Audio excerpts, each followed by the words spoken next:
Go ahead and get started.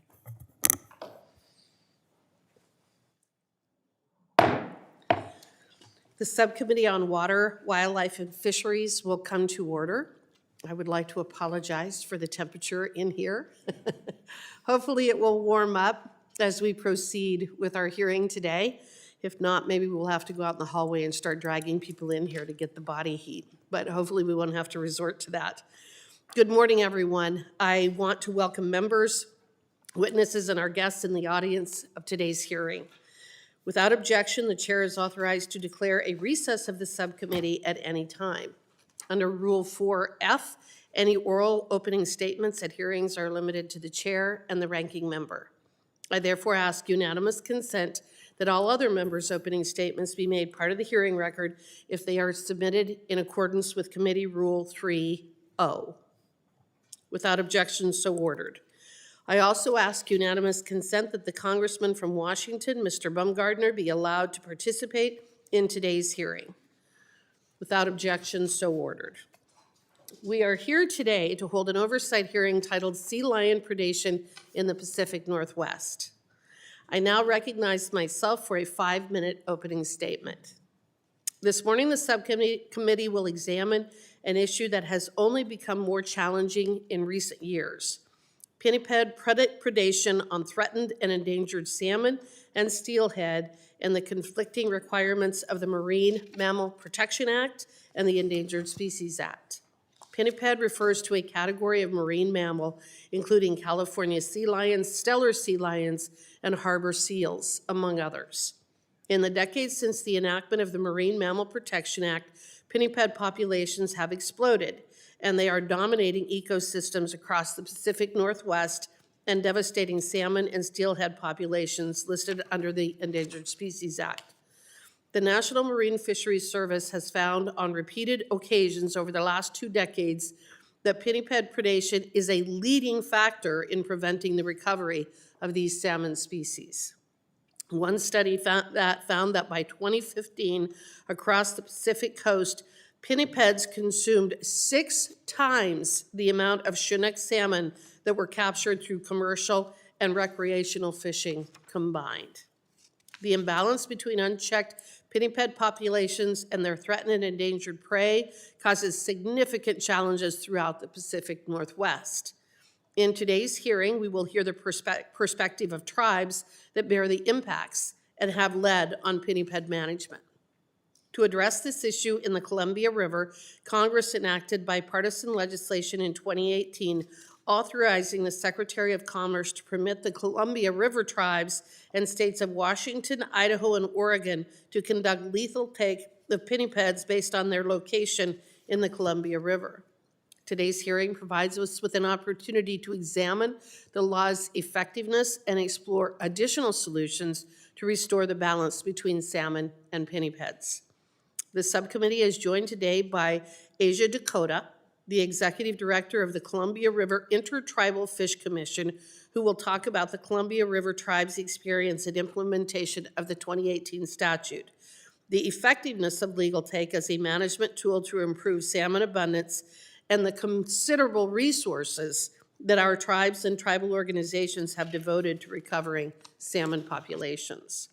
Tribes outside of the Columbia River Basin have also dealt with this issue, from the Oregon coast to the Puget Sound in Washington. I'd like to thank Chairman Ed Johnstone of the Northwest Indian Fisheries Commission and Chairman Ken Choke of the Nisqually Indian Tribe for joining us today to share their perspectives. Thank you both for being here.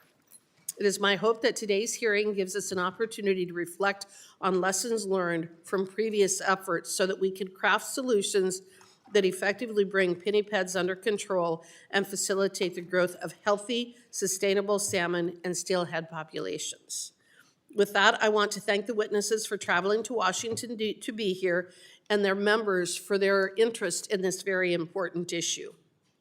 I now recognize Ranking Member Hoyle for her opening statements. Thank you, Madam Chair. Good morning, and thank you so much for being here today. This is a very, very important issue, especially representing the Pacific Northwest. We're going to discuss the impacts of sea lion predation on salmon in the Pacific Northwest, and I appreciate the opportunity to discuss this important issue for my state and this region. In 2018, Congress created a new tool to address the growing problem of sea lions at the Willamette Falls and Bonneville Dam. Sea lions were traveling 100 miles upstream and eating a salmon buffet in areas where they had learned that salmon would be concentrated, and why wouldn't they? But the issue is that their natural predators, orcas, do not travel upstream, and so what they have is a buffet and no natural predators. So ratepayers and the federal government invested billions of dollars to support threatened and endangered salmon, but that work was undermined by sea lions, which were a non-native species, and they learned and adopted a behavior that was devastating to our salmon population. At the time, the MMPA didn't have the necessary flexibility to allow state and tribal fish and wildlife managers to address this population-wide sea lion problem. Section 120F of the Marine Mammal Protection Act allows the states of Washington and Oregon, as well as the tribes on the Columbia River, to get a permit to manage problematic sea lions at key places along the Columbia River and its tributaries. Under this permit, we've seen that targeted management can work. At Oregon's Willamette Falls, removing approximately 20 male sea lions from the area reduced predation on winter steelhead from 25% to just 1.5%. This is a success story, and it shows what's possible with adequate resources and scientific monitoring. I look forward to hearing from the witnesses today about the progress they've made using Section 120F authority, the resources they need to build on that success, and how we can keep working together in a bipartisan way to support comprehensive salmon recovery. Now, we can't have this discussion without dealing with the fact that with the massive cuts that would only put salmon in further jeopardy. For instance, the president's proposed budget would eliminate the Pacific Coastal Salmon Recovery Fund. This is a long-standing and widely supported program that helps improve salmon habitat, provide local jobs and revenue, and supports recreation and tourism opportunities across the Northwest. There's also a proposed 40% cut to the National Marine Fisheries Services and the agency has already lost over 500 staff this year. I do strongly support the work being done on the grounds to address sea lion predation. Anyone who's ever talked to me about salmon knows that. But there are many other threats that we also must deal with. We have to address the habitat challenges, outdated hatchery infrastructure, and climate change in order to truly achieve salmon recovery in the Pacific Northwest. Thank you again to the witnesses for traveling here today to discuss these critical issues for our region, and I yield back. Thank you, Ms. Hoyle. I now recognize Chairman Westerman for his opening statement. Good morning, everyone, and thank you, Chair Hageman, for holding this hearing. And I want to thank all the witnesses that have traveled to Washington today to talk about this very important subject, which the topic is a very important one. It's the Pinipid predation undermines decades of work and billions of dollars spent on recovery of threatened and endangered salmon and steelhead. Abundant sea lion and seal populations maintain strict protections under the Marine Mammal Protection Act at the expense of listed fish species. In fact, recent studies have found pinipid predation to be a primary driver of increasing mortality rates of salmon and steelhead in the Salish Sea. Several years ago, I had the opportunity to visit the Nisqually tribe in Olympia, Washington, and in my visit, I learned about the tribe's salmon recovery and enhancement efforts and toured the Clear Creek hatchery. I learned about how the tribe wanted to get back to a more traditional diet that included more salmon. And then we took a boat down the river to Puget Sound, where I saw the seal haul-outs, like the one pictured behind me, right at the mouth of the Nisqually and in the flats. While on the river, the seals are unbothered by human activity in their vicinity. These pinipid congregations create unsafe conditions for fishery managers and the public in the vicinity. In a 2024 study, it was found that pinnipedes consume up to 1/3 of the steelhead run in the Nisqually River. These animals jeopardize food security and undermine the tribe's way of life. There's possibly no starker visual than the trackers from the fish hatchery showing up in the seal scat that littered throughout the area. And if I remember the numbers correctly, I think the tribe told me that about 90% of the trackers they put in the fish ended up there in the delta in seal scat, which that I think definitely implies we have a problem. As the Nisqually tribe continues to work to enhance salmon survival, due to the MMPA salmon recovery efforts feed a growing predator population. I want to thank Chairman Choke for joining us today to share his people's story. But the good news is that Congress has previously acted on a bipartisan basis to provide tribes in the region with additional management tools to address increasing pinniped populations. The Endangered Salmon Predation Prevention Act passed in 2018 and authorized the Columbia River tribes in the states of Washington, Oregon, and Idaho to cull these nuisance populations. I want to thank the Columbia River Intertribal Fish Commission for joining us today to explain how these tools have worked since enactment. Now, we know this issue is not limited to the Columbia River. Today's hearing gives members a chance to examine how this issue has persisted across the region and to explore other potential solutions. With that, Madam Chair, once again, I want to thank our witnesses for being here. I look forward to a robust discussion and look forward to legislation following after we have these hearings, and I yield back my time. Thank you, Mr. Westerman. The chair now recognizes Ranking Member Huffman for his opening statements. Thank you, Madam Chair. I have a unanimous consent request. I'd like to enter into the record a recent peer-reviewed paper titled "Climate Change Threatens Chinook Salmon Throughout Their Life Cycle." It is research about increasing sea surface temperatures, changes in river temperatures, altered flow patterns, and other things that are impairing smolt survival, which is really the key Without to objection, salmon so recovery. ordered. Thank you. So good morning, and thank you, Madam Chair. I want to welcome our witnesses, and I do look forward to hearing from you. Today, we are discussing the implementation of Section 120 of the MMPA, which allows lethal removal of sea lions in the Columbia River Basin to support salmon recovery.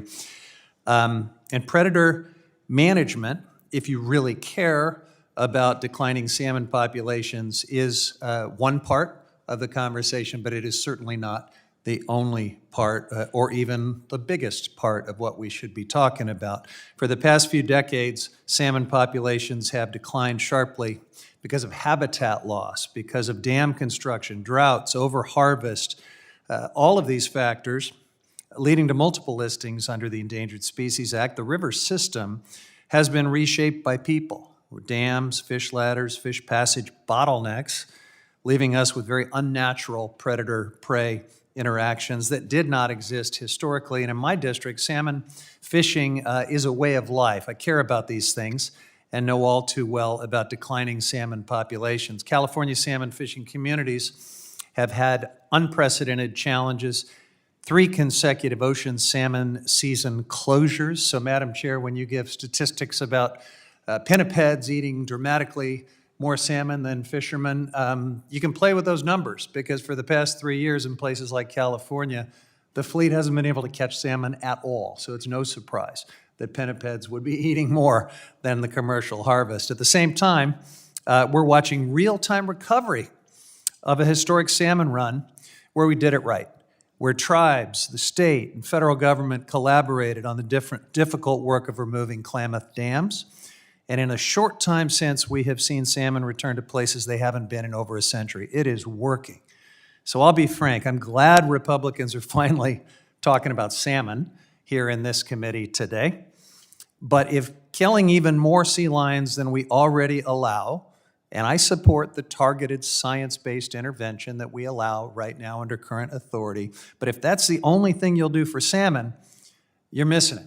And we are still in big trouble here. Recovery of Pacific salmon requires habitat recovery and serious partnerships among tribes, states, and the federal government. Republicans have done the opposite. They've applauded the Trump administration for walking away from the Columbia Basin Restoration Initiative, a plan that would have delivered more than $1 billion in federal investment over the next decade for wild fish restoration across the basin and clean energy project for tribes.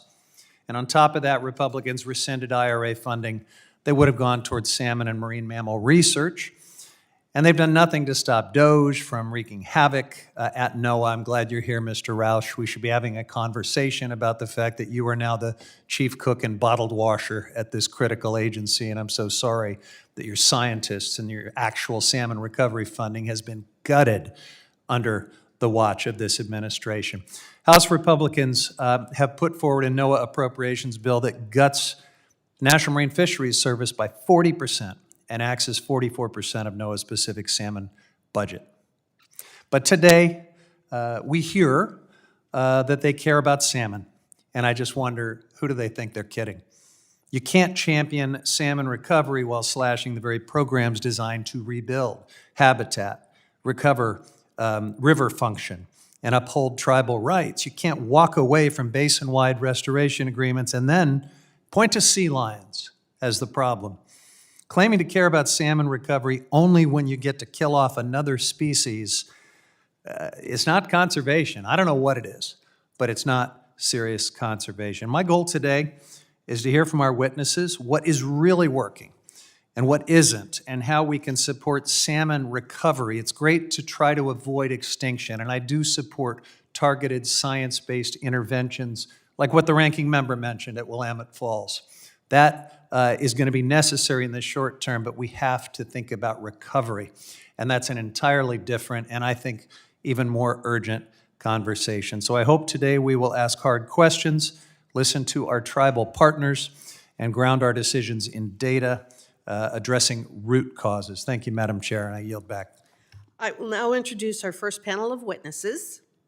Mr. Samuel Rauch, the Deputy Assistant Administrator of the National Marine Fisheries Service in Washington, D.C. Under committee rules, you must limit your oral statement to 5 minutes, but your entire statement will appear in the hearing record. To begin your testimony, please press the button on the microphone, and we use timing lights. When you begin, the light will turn green. When you have 1 minute remaining, the light will turn yellow, and at the end of 5 minutes, the light will turn red, and I will ask you to please complete your statement. I now recognize Mr. Rauch for 5 minutes. Good morning, Chairwoman Hageman, Ranking Member, and members of the subcommittee. Thank you for the opportunity to present views on seal and sea lion predation on at-risk, threatened, and endangered salmon and steelhead in the Pacific Northwest, as well as the regulatory impacts of the Marine Mammal Protection Act, or the MMPA. I am Sam Rauch, Deputy Assistant Administrator for Regulatory Programs at the National Oceanic and Atmospheric Administration. I worked at NOAA since 2003. In my role as Deputy Assistant Administrator, I oversee NOAA Fisheries regulatory actions and programs, including those to support the conservation and recovery of marine mammals and endangered species. Thank you for inviting NOAA to testify before you today on this matter pending before the subcommittee. NOAA is responsible for protecting marine mammal populations along the West Coast under the MMPA and for promoting the recovery of many fish, marine mammals, sea turtles, and other species listed as threatened or endangered under the Endangered Species Act, or the ESA. NOAA recognizes that the predation of seals and sea lions, collectively known as pinnipeds, is having a significant negative impact on the recovery of ESA-listed salmon and steelhead fishery stocks in certain areas of the Pacific Northwest. NOAA also recognizes that targeted lethal take of pinnipeds is at times warranted to promote the conservation and recovery of certain stocks of salmonids and other fish. The MMPA contains existing provisions for this purpose, Section 120 and Section 120F. However, as indicated in prior reports and testimonies to Congress, this process, as currently written, has not been particularly effective at achieving the overall goal of balancing the requirements of the ESA and the MMPA. Since 1994, NOAA has issued 12 authorizations pursuant to Section 120 and 120F of the MMPA to intentionally take sea lions. While these permits have helped reduce predation on salmonids at a small scale and in certain areas, they have been ineffective at moving the needle for salmonid recovery coastwide. As it stands, the MMPA does not currently provide regulatory flexibility to states and tribes to directly and more effectively reduce predation on salmonids by pinnipeds in the Pacific Northwest more broadly. NOAA is pleased to report that the MMPA has been a highly successful tool in the recovery of most stocks of seals and sea lions along the West Coast. For example, California sea lions have increased from an abundance of approximately 10,000 animals in the 1950s to approximately 250,000 animals coastwide today. In contrast to robust West Coast seal and sea lion populations, many West Coast salmonid populations are doing poorly. Of 53 distinct population groups of Pacific salmonids, 28 are listed as threatened or endangered under the ESA. Since 2002, California and Stellar sea lions have consumed an estimated 98,000 salmonids just at Bonneville Dam and Willamette Falls, Oregon, which we know represents only a fraction of the total number of salmonids they consume throughout the lower reaches of the Columbia and Willamette rivers. Through the 12 authorizations issued under the MMPA since 1995, states have removed 514 sea lions. 4 of those 12 authorizations were issued to the state of Washington at Ballard Locks, 5 to the states of Oregon, Washington, and Idaho at Bonneville Dam, and 1 was issued to the state of Oregon at Willamette Falls.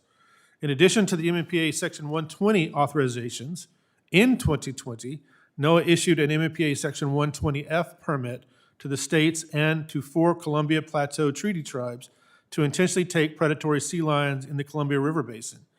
On August 22, 2025, the National Marine Fisheries Service West Coast Region issued states and tribes a new MMPA Section 120F permit to continue to remove sea lions in the Columbia River Basin. While these removals have likely saved more than 110,000 adult salmonids from sea lion predation since the inception of the pinniped removal program, the overall benefit of the program on salmon recovery in the wider Pacific Northwest has been limited.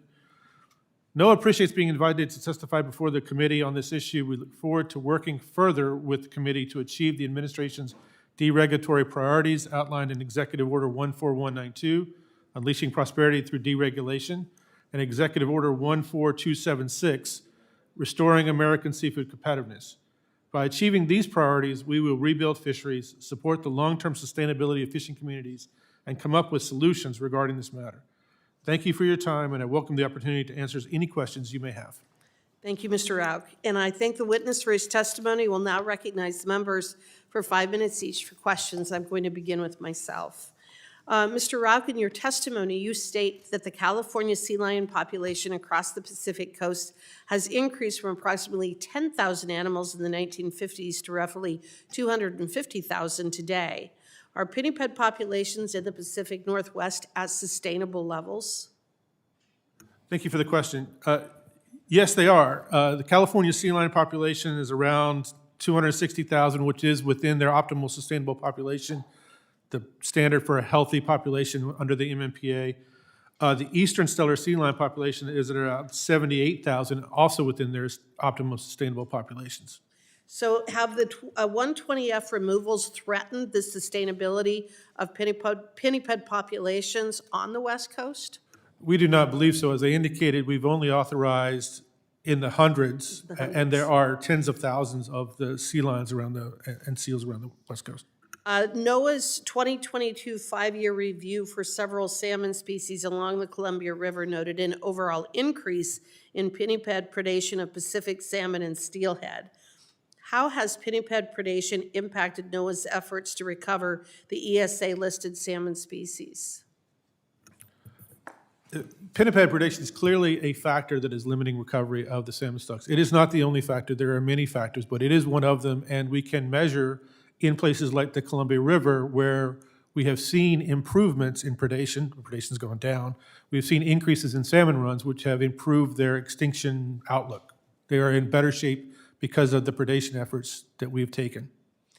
Well, in terms of the numbers of pinnipeds that have been killed pursuant to this program, do you think we could increase that number?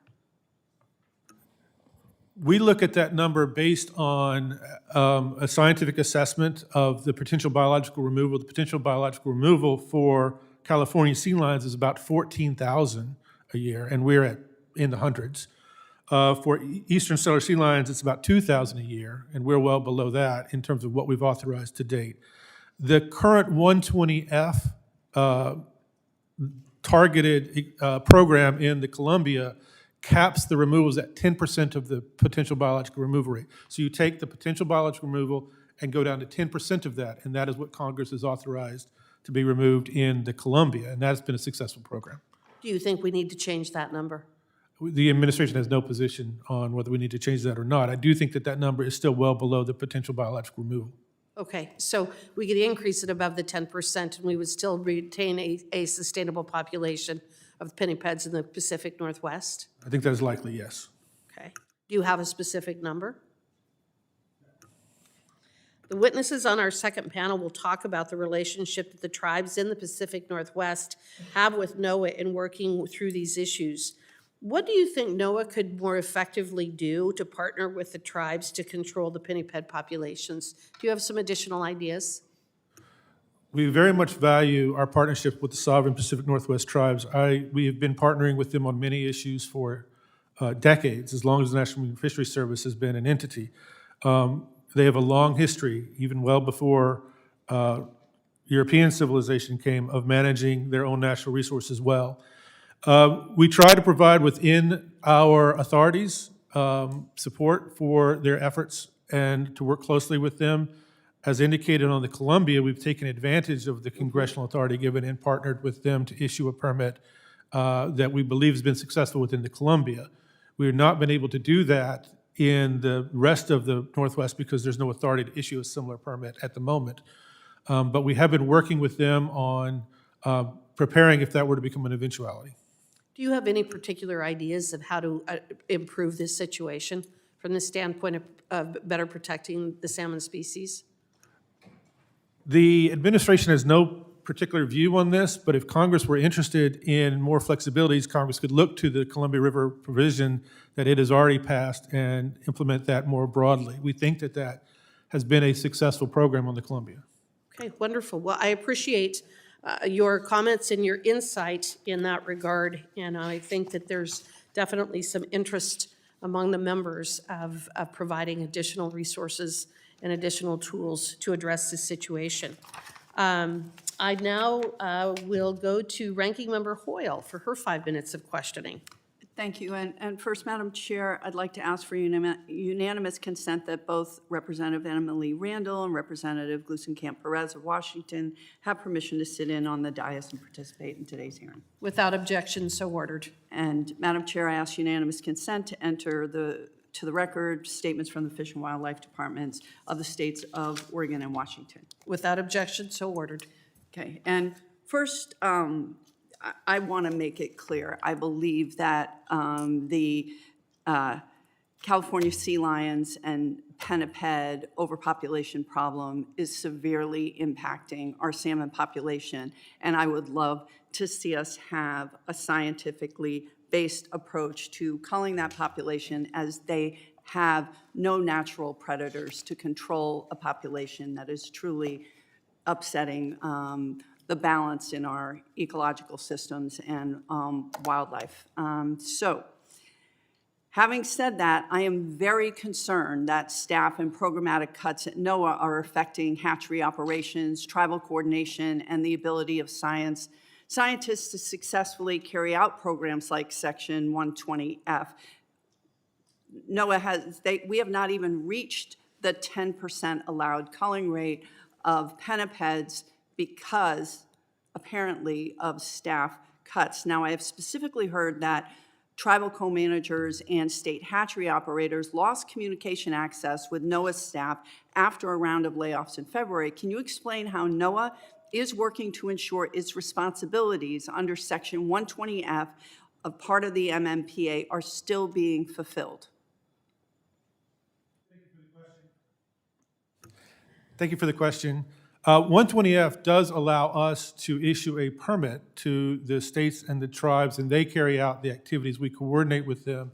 We do fund some of their work, I believe, for the years 2023 going into 2027. We have funded about $1.4 million annually, and that's currently the proposal to support them. I think that their work on that is more than that, but that is the federal contribution through the states on that. So we do continue to work with them, and we continue to outreach to them in support of this program. So, Mr. Rao, specifically, I have heard tribal co-managers and state hatchery operators lost communication access with NOAA staff after a round of layoffs in February. Can you explain how NOAA is working to ensure its responsibilities under Section 120F are still being fulfilled, and what, if anything, is being done to ensure, after drastic layoffs, that the people who are doing the work, whether it's contracted or it's done by the agency, how that work is being fulfilled and how communications are happening? We do have a tribal coordinator in our West Coast Regional Office, and I speak repeatedly with our West Coast Regional Administrator, both of which reach out to the tribes on a constant basis. So if there are communication problems, I encourage the tribes to reach out to one of those people, and we will try to correct that. So if I follow up with you with these specific examples, can we get some answers and coordination? We're happy to take that back. Thank you. So the MMPA requires NOAA to calculate potential biological removal levels to authorize any legal take. Without staff to carry out the research or monitoring, how will NMFS fulfill this statutory requirement? We constantly work on the annualized stock assessment process. We don't do I shouldn't say annual, we do a stock assessment periodically for various stocks around the coast under the Marine Mammal Protection Act. We continue to do that. We continue to prioritize those stocks as resources allow. Okay. So, and then finally, the House CJS bill cuts funding for NOAA's Pacific Salmon ESA work by 44%. What activities will NOAA no longer carry out? And are any of these activities part of NOAA's treaty and trust responsibility to our tribes? And you can get back to me if there isn't time. Thank you. Yes, that would probably be best. We will get back to you on that. And I'd like to know specifically what activities will not be carried out. And again, thank you for your work and for being here today. Thank you for the question. We'll get back to you. The chair now recognizes Ms. Malloy for her 5 minutes of questioning. Thank you, Madam Chairwoman. Mr. Rauch, thank you for being here. I am a congresswoman from Utah, and just in case you've never looked at a map of the United States, Utah is a long way from the ocean, and it's a really dry state. I'm fairly confident we don't have any pinnipeds in Utah, and I just learned the term salmonids preparing for this hearing. So a lot of this is new to me and not necessarily an issue that we deal with in my state. And I don't even like to eat fish, so I'm here as a disinterested party, but I do understand that regulations have a way of taking on a life of their own, and they tend to live forever, and sometimes we lose track of what the purpose was of the regulation, and we keep regulating for the sake of the regulation. So my first question for you is, from your position, what would you like to see Congress doing legislatively to allow efficient management of pinnipeds and salmonids so that we can recover the fish species we need and have healthy populations and work efficiently between the federal government, the state, and the tribes? Thank you for the question. The administration has taken no position on whether the Congress should amend this statute or not. But in prior testimony, prior positions, we have indicated that the current structure outside of the Columbia River Basin, the 120 program, which is the broader program, is cumbersome and difficult to work with, and it does not allow the tribes to apply for a permit on their own. It requires you to individually identify the bad acting sea lions. So they have to mark the sea lions, and basically the sea lions have to return before they can be removed, which is a cumbersome process. That does not, Congress has exempted the Columbia River from that process. There also needs to be a finding that the individual sea lions are in and of themselves causing a population level impact, which is a difficult burden to meet. So the program on the Columbia, which does not have those three elements, has been more effective. The tribes have been able to participate. We've been able to, with the tribes and the states, been able to remove sea lions and seen some positive benefits to salmon, which has not been the case elsewhere. Thank you. You actually already answered my second and third questions, which were, was it necessary to make sure that a specific individual sea lion is predating on salmon? It seems like we've already pretty firmly established that sea lions like to eat salmonids.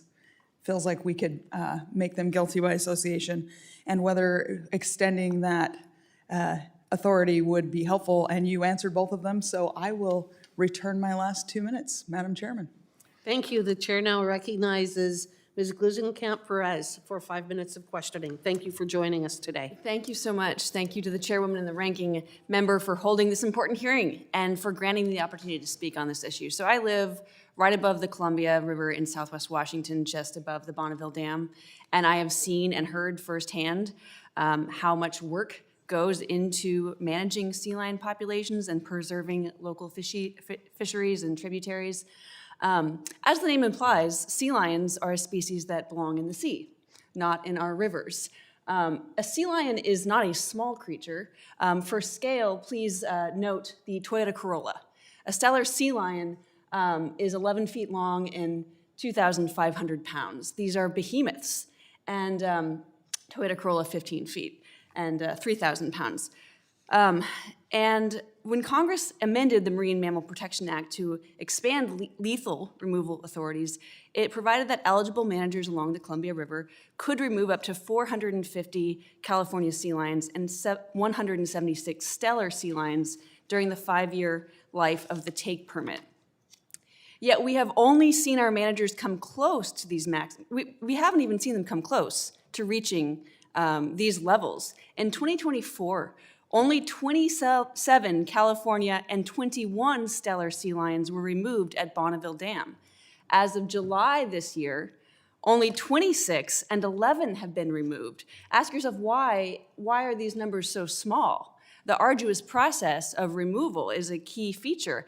I'm concerned that the factors contributing to this severe utilization, namely the cost and the onerous back and forth of trapping the creature, identifying its threat, shaking a can of pennies at it, retrapping, and then finally darting, contribute heavily. We've done some back-of-the-envelope math to try and determine the cost to remove sea lions under the permit. From our estimates, it costs over $38,000 per removal. From the Columbia River. That's roughly $203 per salmon saved in state and taxpayer federal dollars. I was successful in including language in the FY26 Commerce, Justice, and Science Appropriations report that passed out of committee that would direct your agency to conduct a study on the most effective strategies for pinniped removal, considering factors such as animal health and cost. So my question to you, Mr. Rock, could you tell me more about what NOAA is actively doing to ensure that current pinniped removal strategies are the most effective, and if direct kill strategies are being considered? Thank you for the question. Yeah, the current permits, as you indicate, do authorize direct mortality removals, and we do think that in the Pacific Northwest for these species, that is the most effective way. We have tried over the years to employ non-lethal removals. We have moved them hundreds of miles away, and they do come back. Faster than the people taking them out. Perhaps. They do come back. They are remarkably resilient, and they do know where their food source is. It is very difficult to encourage them to leave with anything less than force. At one point, we did try to find space in zoos and aquariums, but that rapidly filled up. So there is no, in our opinion, currently a better way to address predation other than lethal removal. Yeah. Thank you for that insight. Has NOAA looked into the potential challenges to removal efficacy posed by current permit requirements, such as the requirement for the sea lion to be individually identified and observed eating fish before they can be removed? I think we have said in prior testimony, and I indicated earlier today, that is a very cumbersome provision that does not exist currently on the Columbia River, and it makes the Columbia River, because they don't have to do that, that is a more effective program.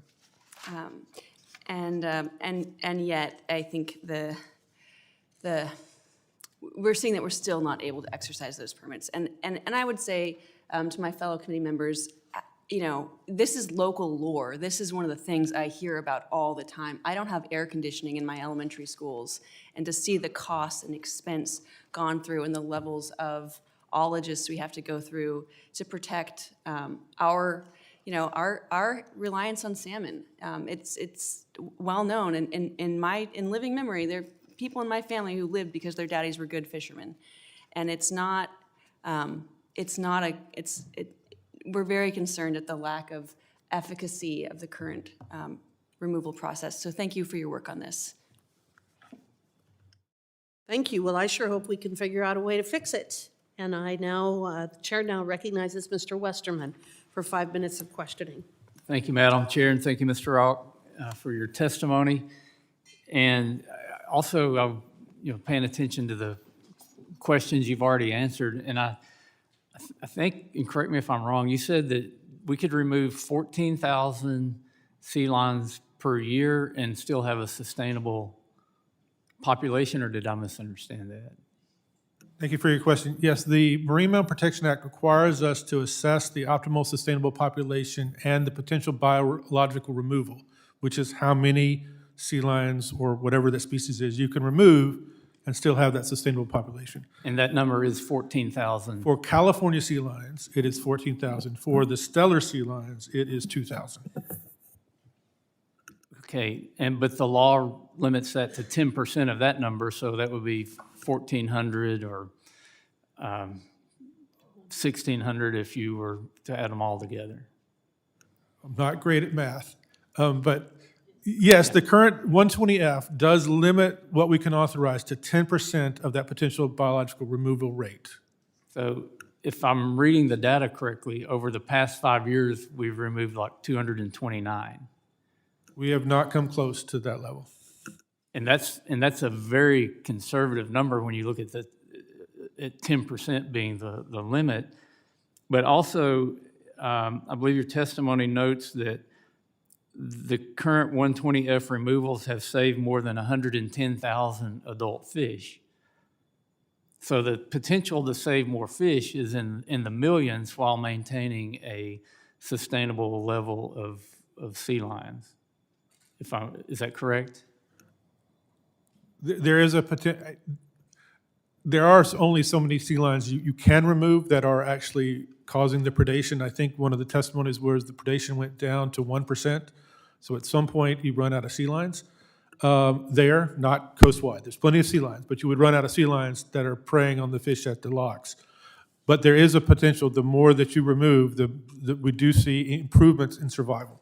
I know you had mentioned that the goal of balancing the requirements between ESA and MMPA would require more regulatory flexibility. If at the moment we cannot implement a similar program to the program on the Columbia elsewhere in the region, because 120, which is the authority Congress has given us elsewhere, does require us to have individually identifiable sea lions. We've got to determine that those sea lions themselves are having a negative impact on the population, and we cannot partner with the tribes directly in order to take advantage of their historical ability to manage the populations. So in NOAA's view, would expanded authority for lethal management of pinnipeds coast-wide likely have a positive impact on salmon recovery and abundance? If Congress were to choose to do that, I do think that would improve salmon recovery and abundance coastwide. So what data gaps exist today in the Columbia River to guide fishery managers and policymakers to identify the best strategies for pinniped management throughout the whole region? It is very difficult. There are numbers of different salmon stocks. So the Columbia River stocks are not the same as the Puget Sound stocks. So you need to understand the local impacts on those stocks. And the pinniped populations are also not uniformly measured. There are a lot of them, but to identify, at the moment, to identify whether or not the removals in one particular river, like somebody said, the Nisqually, whether that would be having a population level effect on the whole sea lion population is something we are not currently resourced to assess. So those kind of levels, because the requirement is that you have to tie individual sea lions to population effects, that requires a degree of scientific research that we have not been able to provide. And what's the limitation on being able to provide that research? We have not had the funding, and given that there is not an authorized partner to manage at that local level, there's not the resources to do that. So in my travels in the Pacific Northwest, every time I go out and I visit with people about salmon, I'm nearly always talking with tribes who seem to have a really good grasp of what needs to happen. They're doing great work in that area. Is there a way for NOAA and tribes to partner better on these issues? We do, we would agree with your assessment of the important works that tribes do now and have historically done throughout time immemorial on these stocks. There are always better opportunities to partner. We try to partner with them to the extent that we can. We cannot partner with them directly on sea lion removal outside of the Columbia because we don't have that authority currently to do that. Thank you. Good exchange of information there. The chair now recognizes Mr. Nagus for 5 minutes of questioning. Thank you, Madam Chair. Appreciate the opportunity. Certainly an interesting and important topic, and am grateful for the committee chairwoman and ranking member's decision to hold this hearing. Mr. Oak, I wanted to ask you some questions on perhaps a different topic, but nonetheless very important to my district in Colorado, and I think to the future of our country. Just want to baseline, kind of understand your background. Of course, congratulations on your position now. My understanding is that prior to your current role, that you previously worked at the Department of Justice? That was some years ago. Yes, sir. In the 90s. Correct, as a trial attorney, and I believe at some point as an assistant section chief at the Department of Justice, and you've received many accolades, I think both within DOJ and the Department of Commerce. Given that experience, I suspect you are more familiar than most with the organic statutes that create and authorize different programs that are implemented at NOAA. Fair to say? I am familiar with the fishery statutes, the Magnuson-Stevens Fishery Conservation Management Act, the MMPA that we've talked about here, the Endangered Species Act. There are other statutes that affect other parts of NOAA that I do not have familiarity with. Sure. Well, let's stick with fisheries, just by way of example, because I think you've attested that that's where your expertise is centered. I presume you'd agree with me that your department, your division, would be unable to reorganize wide swaths of the fisheries programs that you implement, provided those have been created, authorized by federal statute. You would not, NOAA wouldn't be able to proceed with, for example, eliminating whole cloth those programs. Is that a fair assessment? That sounds to me like you're asking a question well beyond my capability to answer. I am no longer an attorney for the United States government, and I do not know the full breadth and scope of what authorities might be available to do that. Okay, fair enough. The reason why I asked that question, you are a senior high-ranking official at NOAA. We rarely get opportunities to question and have dialogue with folks at the Department of Commerce these days. As you know, there's certainly been public reporting, we don't have much visibility into the details, that there are massive reorganization plans that the Department of Commerce has proposed specifically for NOAA. And those reorganization plans, at least based on public reporting that we've seen, suggest that several core programs administered by NOAA could be eliminated entirely, which would be plainly violative of federal law.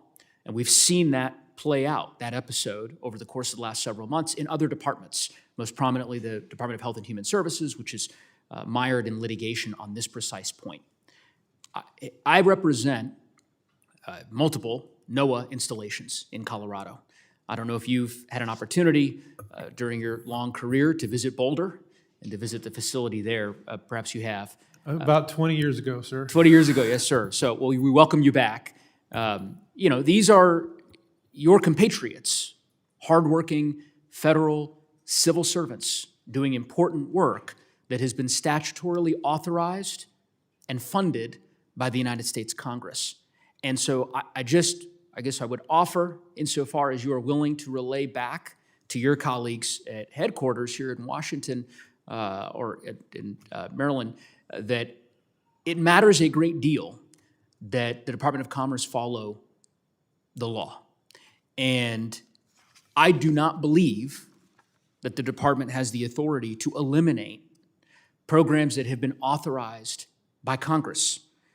The Ocean Acidification Program, the Earth Prediction Innovation Center, otherwise known as EPIC, the National Sea Grant College Program. These are all programs that Congress has authorized by law on a bipartisan basis, and there are hardworking civil servants, your colleagues at NOAA, back in Boulder, in Colorado, and across the country, who are responsible for implementing these programs, as well as the cooperative institutes that have also been authorized by Congress. And I just would encourage you to go back to your colleagues, as I said, at headquarters to make the case that there are certainly many of us in Congress who are watching this very closely and who expect the department to follow the law. So you're welcome to respond to that, but I would just, I'm not trying to, kind of get you into a gotcha question here or anything like that. I just want, it's important for me, given the limited exposure that we have to officials at the Department of Commerce these days, to be able to relay that to you. I'd be happy to relay those views back to them. Thank you. And thank you, Madam Chair. I yield back the balance of my time.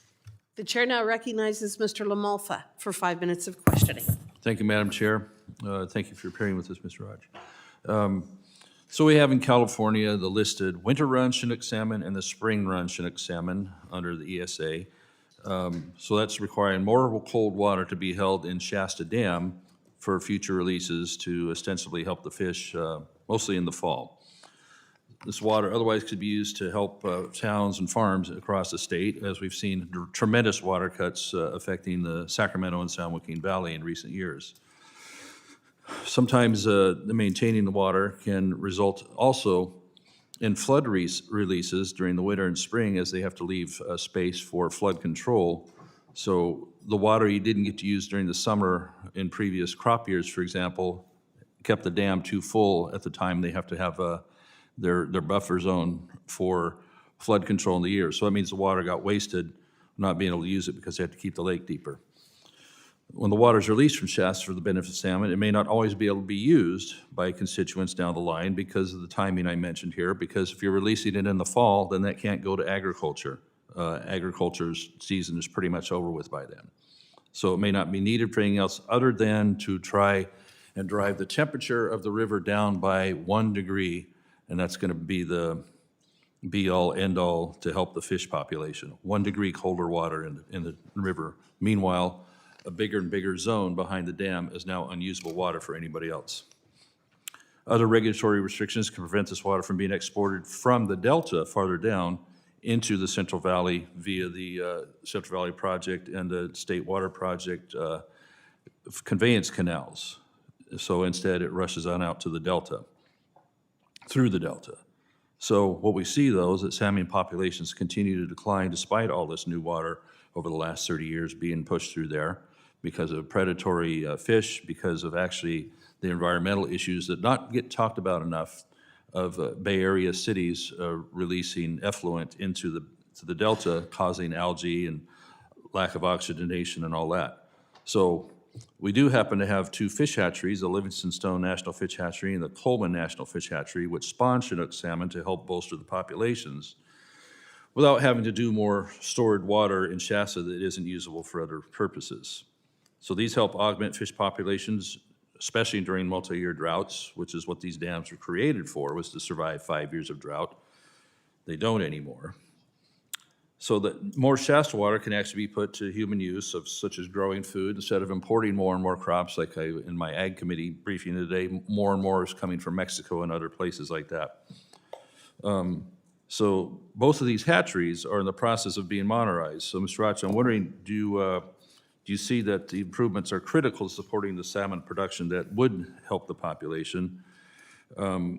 How will NIMFS and NOAA, et cetera, ensure its permitting decisions for these upgrades are timely, predictable, and aligned with the reclamation's investment schedule?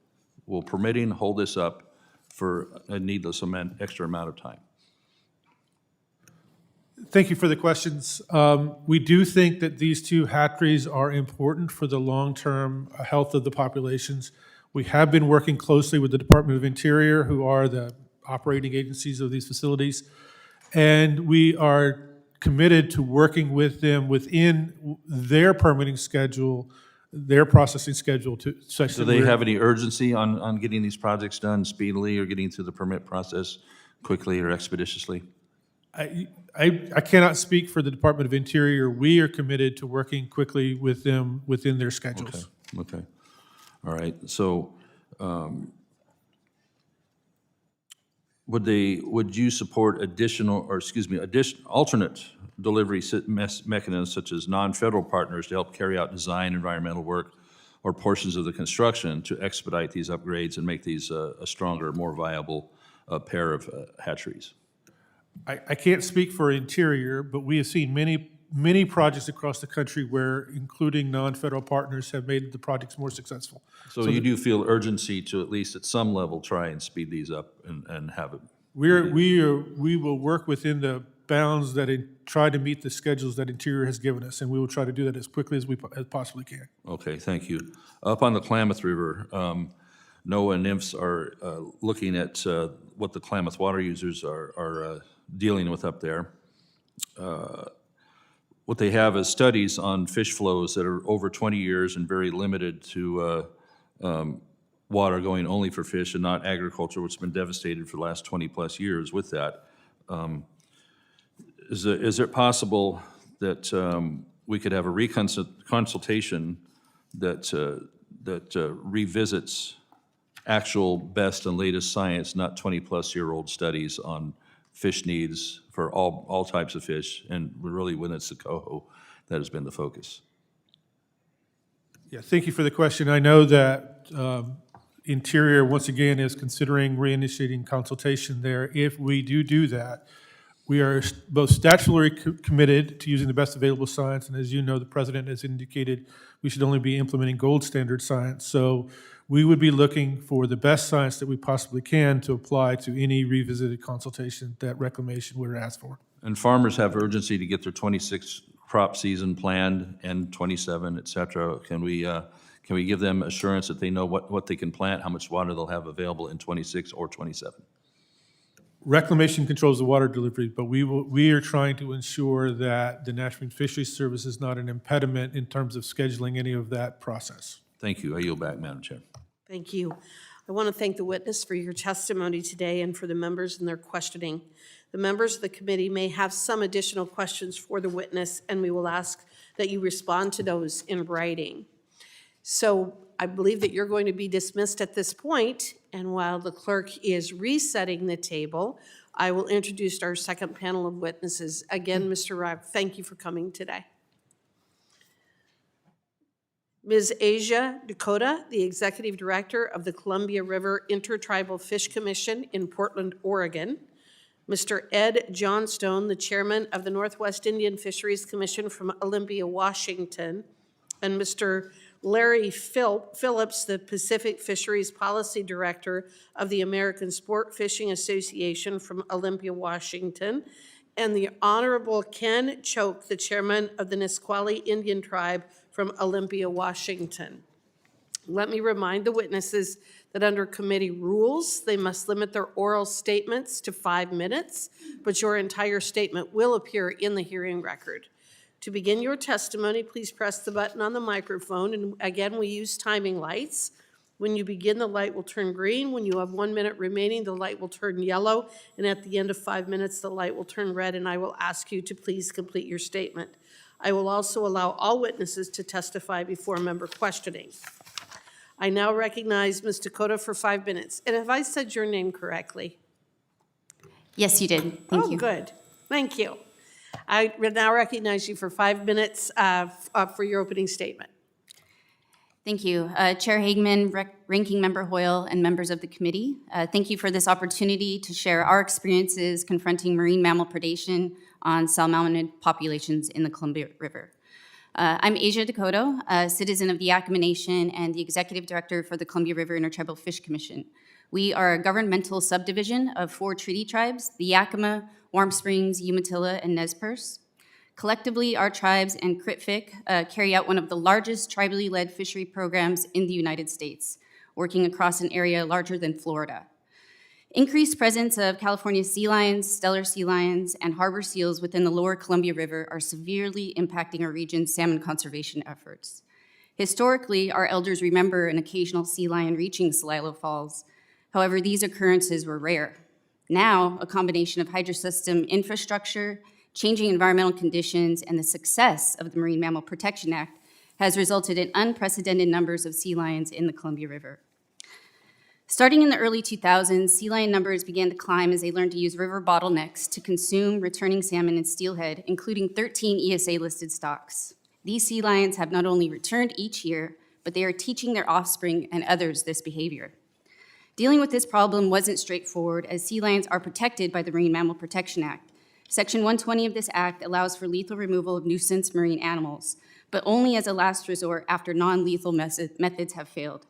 This stringent requirement was meant to maintain the Act's core mission of sustaining healthy marine mammal populations, but it made effectively managing this abnormal situation in the lower Columbia River impossible. Initially, we worked with MMPA-allowed constraints using non-lethal deterrents such as hazing, acoustic devices, trapping and locating, and exclusion devices, with only mixed success, as resources only allowed 6 to 8 hours a day to address a round-the-clock problem.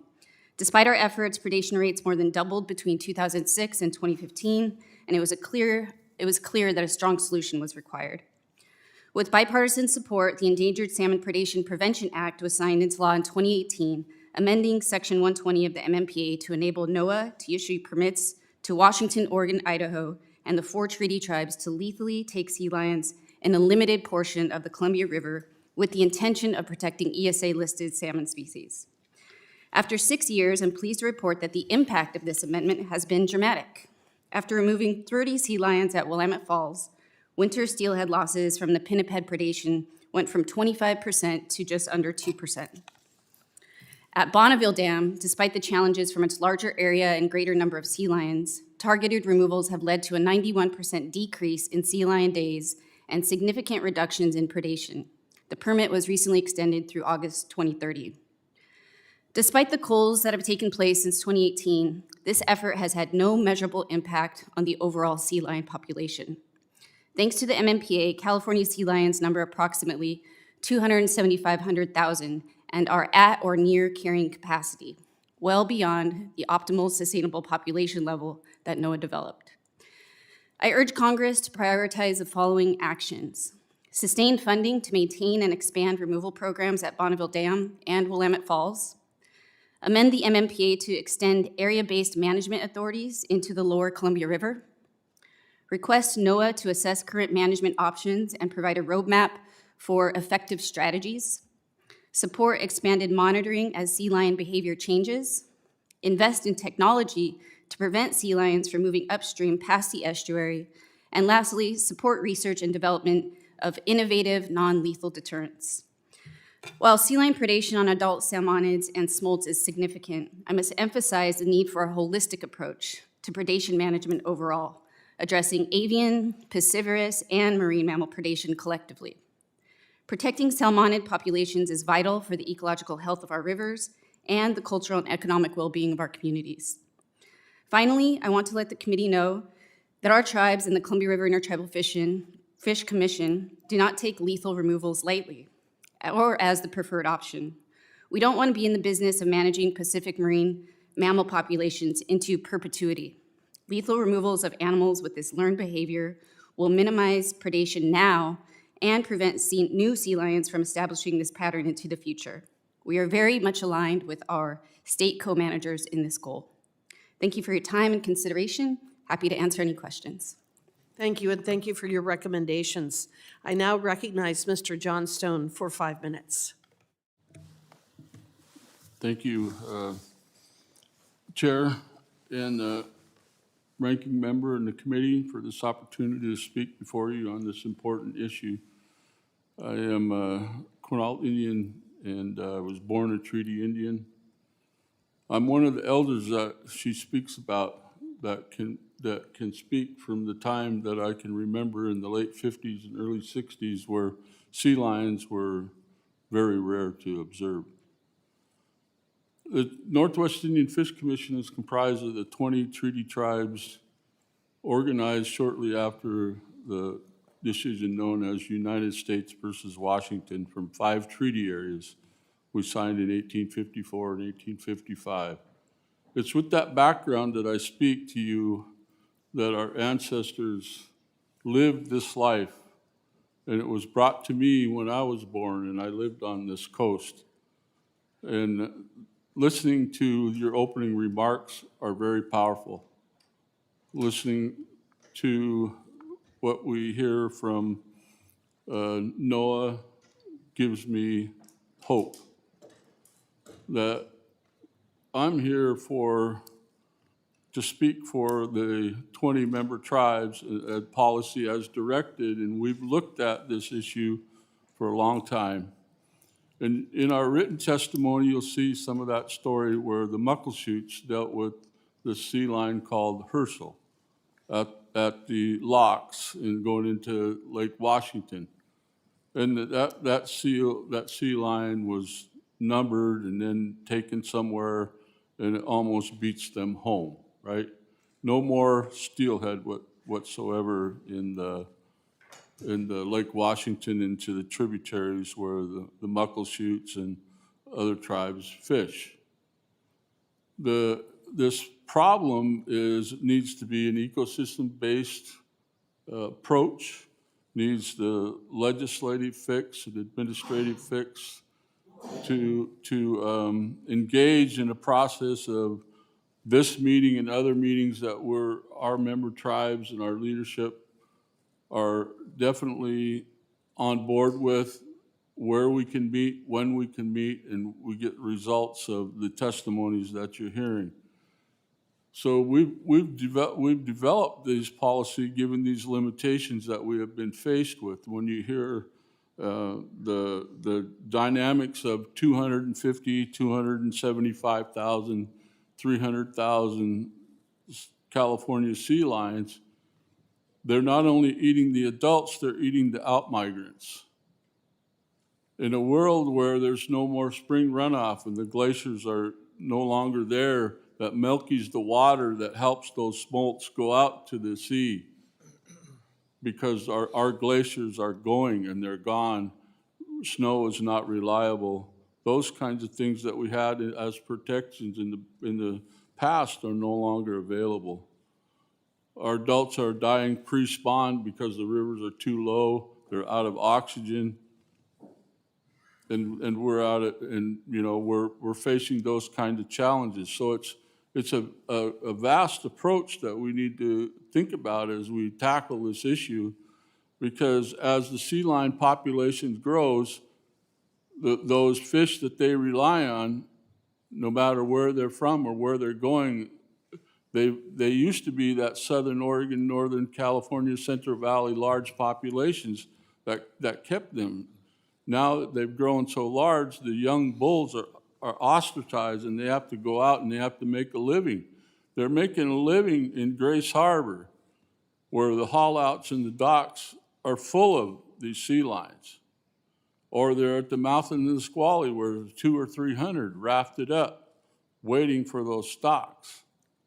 We're about working through this system with all of these folks that are coming to call out all these reasons why we're being put out of business.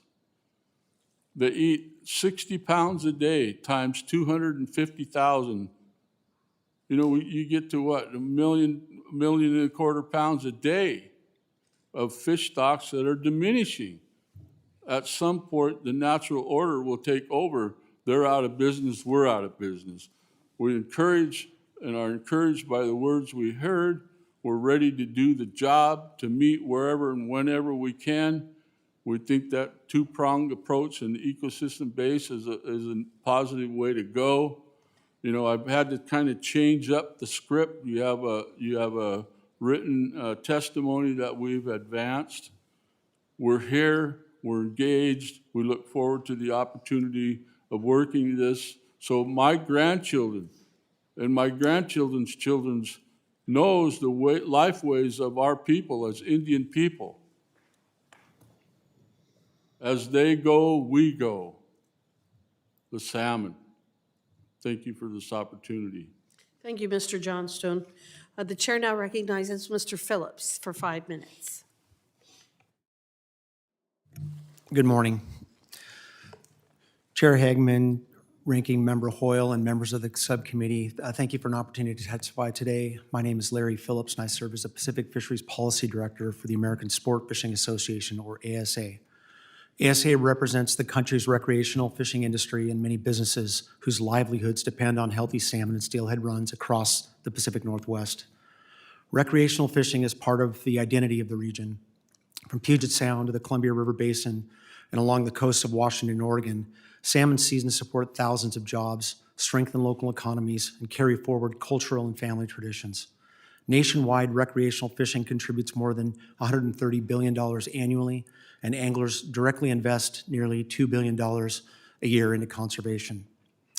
For decades, federal, state, and tribal partners, as well as anglers, have invested heavily in salmon recovery through habitat restoration, hatchery modernization, harvest reform, and hydropower mitigation.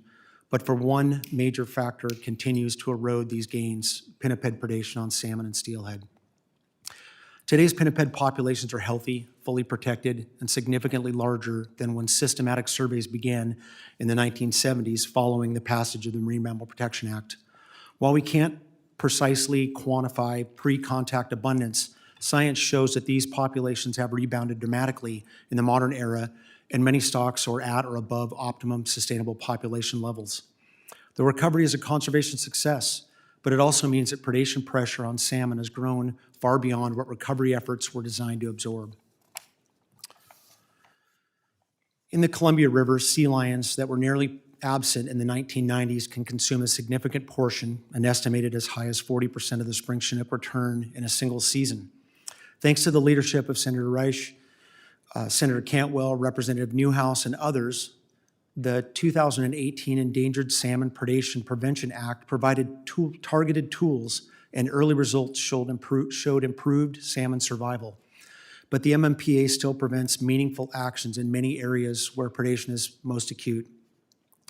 In Puget Sound, harbor seals consume 6 to 14% of juvenile Chinook annually, and as much as 1/3 of the steelhead smolts in certain estuaries. Along the Washington coast, Steller sea lions can consume more than 2 million juvenile Chinook annually. These losses undo gains made through habitat restoration, hatchery reform, and harvest constraints. And outside the Columbia River, managers lack the workable path under current law to intervene. I want to acknowledge that this is a polarizing and emotional topic. Pinnipeds are an important part of the ecosystem, and their recovery is a real success story of the Marine Mammal Protection Act.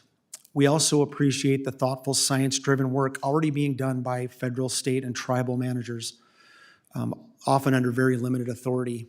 And our goal is not to diminish those efforts, but to ensure managers have a balanced tool needed to conserve both salmon and pinnipeds. To support the recovery, ASA urges Congress to consider several targeted science-based updates to the MMPA. First, create a streamlined pathway for managing predatory pinnipeds in Puget Sound and along the Washington and Oregon coast by expanding location-based approach in Section 120F. Second, extend management authority to predation hotspots, including Puget Sound and both our coasts. Third, provide dedicated federal funding to support monitoring, removals, and ongoing scientific analysis. Fourth, extend MMPA management authority to Washington's treaty tribes and work collaboratively with Oregon's tribal governments. Finally, pinniped management must complement, not replace, investments in habitat, hatcheries, hydropower mitigation, and harvest reform. But we must also be honest. Continuing to spend billions on recovery and continually restricting fisheries without meaningfully addressing predation will produce a predictable outcome that will not result in recovery. The sport fishing community cares deeply about conservation. We want future generations to fish for salmon across the Northwest. To achieve that, we must address all limiting factors, including marine mammal predation. I thank you for your time and continued leadership, and I look forward to any questions. Thank you, Mr. Phillips. The chair now recognizes Chairman Choke for 5 minutes. Thank you. Good morning, everyone. Chairwoman Hagman, Chairman Westerman, and Ranking Member Hoyle, and members of the subcommittee. I want to thank you for this opportunity to speak today. My name is Ken Choke. I am the current chairman of the Nisqually Indian Tribe. Before I begin, I want to thank Chairman Westerman for coming to Nisqually Reservation and seeing firsthand what the Pinnipedes are doing to our fisheries. My people signed the Treaty of Medicine Creek in 1854, which confirmed, not granted, our right to fish at our usual and accustomed places. The right has been upheld again and again by federal courts, including the 1974 Bolt decision. I am here today because of the treaty rights being undetermined by unchecked pinnipede predations in the Puget Sound. Simply put, if salmon cannot survive long enough to reach our nets and our spawning grounds, then our treaty rights becomes empty promise. Our people have lived along the Nisqually River since time immemorial. Salmon are not just a food source for us. They are the heart of our culture, our economy, and our identity. But today, too often, our fisheries are closed because too few fish return home to sustain the runs. Over the past several decades, our Chinook, chum, steelhead populations have fallen to deeply troubling levels, many now listed under the Endangered Species Act. During these same years, harbor seals and sea lions members have grown dramatically under the protection of the Marine Mammal Protection Act, simply known as MMPA. This has been successful in recovering marine mammals, but it is not designed for the ecological realities we see today, where predator numbers have far outpaced the ability of depressed salmon runs to withstand them. In 2022, the Washington State Academy of Sciences stated pinniped predation impeding salmon recovery, and the strategic removal may be necessary to address these impacts. Yet the current MMPA structures makes meaningful science-based management nearly impossible. Tribes and state managers are left watching salmon disappear while our tools stay locked behind the federal process. In the Nisqually Estuary and across the South Puget Sound, our biologists as well as the state and federal partners have documented high rates of predation of the both juvenile and the adult salmon, wild and hatchery alike. Seals and sea lions concentrate at the river's mouth, the ferries, the docks, and other choke points. Some even learn to target our fishery gear directly. For the ESA-listed Chinook and steelhead, losing even a small number of the adults or smolts can erase years of recovery efforts. Let me be clear, the Nisqually tribe has done everything we can to help save our salmon. We restored over 900 acres of our estuary habitat, one of the largest such projects on the West Coast. We have limited or closed our own fisheries. We operate hatcheries. We co-manage harvest based on rigorous science. We work with NOAA, WDFW, and partner tribes, such as the Northwest Indian Fisheries Commission, on long-term monitoring, tagging, predation, research, and climate resilience. But we cannot resolve the salmon alone. When predation removes a significant share of the population before it's ever returns to the river, for us, it impacts are not abstract. They mean fewer fish reaching the spawning grounds, fewer hatchery adults for treaty and non-treaty harvests, and most closures, even when the tribes are not the source of the decline. And they mean an erosion of our culture, our youth, losing the opportunity to learn who they are through fishing. When federal law protects abundant species so rigidly that it eliminates another species, and in doing so eliminates the reserved tribal treaty right. The federal trust responsibility is not being fulfilled. We are not asking for the elimination of the seals or sea lions. We respect them as a part of the ecosystem. What we are asking for is a balance. We urge Congress to modernize the MMPA to allow timely, science-based action where predation threatens ESA-listed salmon and treaty fisheries, to streamline the Section 120 process, to support long-term predation research and tribal-led management, and to reinforce the federal trust responsibility so our right to fish remains meaningful and not symbolic.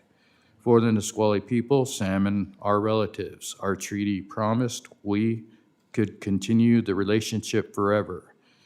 It is now up to all of us, including Congress, to ensure those promises are kept. Thank you for listening, and I'm happy to answer any questions. Thank you, and I want to thank all of the witnesses for your very informative testimony. And I will now recognize members for 5 minutes each for questions. And again, I'm going to begin with me, and I would like to start with you, Chairman Choke. In your testimony, you talk about the conflicting mandates between the Marine Mammal Protection Act and the Endangered Species Act in relation to increasing pinniped populations and the stress that has been placed on our salmon species. I think this is an example of government always trying to fix its last solution, and we need to find a different way of doing this. But could you please expand on the challenges that the Nisqually tribe has faced due to the statute's conflicting mandates? So initially, there's a clear understanding, unless we work together, we can't resolve the issue.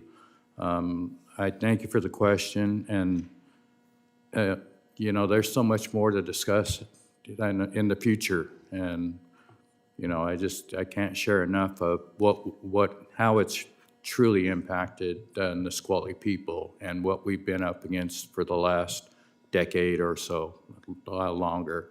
Myself, I've worked at the hatcheries. I've been a fish and wildlife officer, so I've seen firsthand how they've impacted our salmon on the river.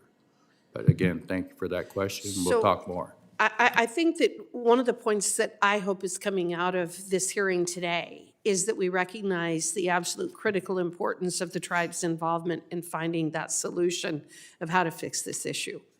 And so I am going to challenge all of you who are here today.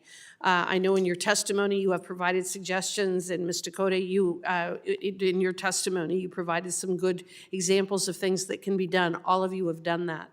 I think it is absolutely critical that we sit down, we put those things down on paper, we start trying to, we get to a solution for this, and all of you are very important in reaching some kind of an agreement on how we can move forward. Chairman Johnstone, your testimony was very interesting to me, and in 2022 you wrote a column titled "Marine Mammal Predation on Salmon is Out of Control." It sounds like that's kind of the understatement of the century in some ways. But you referenced a study that found that sea lions and seals eat roughly 1.2 million pounds of Chinook salmon every single year. And you also noted that tribes have reduced their fisheries by 80 to 90% in the last 4 decades. How has uninhibited pinniped growth negatively impacted tribal fishing practices throughout the region? Can you just provide some additional examples? Yeah, thank you for that question. I've fished my entire life. Under our treaty rights, our reserved rights, I started fishing the Chehalis River in 1974. And this predation issue is also the seals, also the harbor seals, which we've lived with since time immemorial. And they're our food source. They were a clothing source. The valuable fats and oils to our people forever. So we've been presence with them forever, and the sea lions have migrated here. What happens is you have to deal with the reduced numbers of fish that are produced. That's the outmigrants. You have the adults that are returning that are also eaten by the seals and sea lions in tandem. So your fluctuation in your forecasting of your ability to reach an escapement objective and have a fishery can get compromised. They go lower, then other impacts drive it even lower.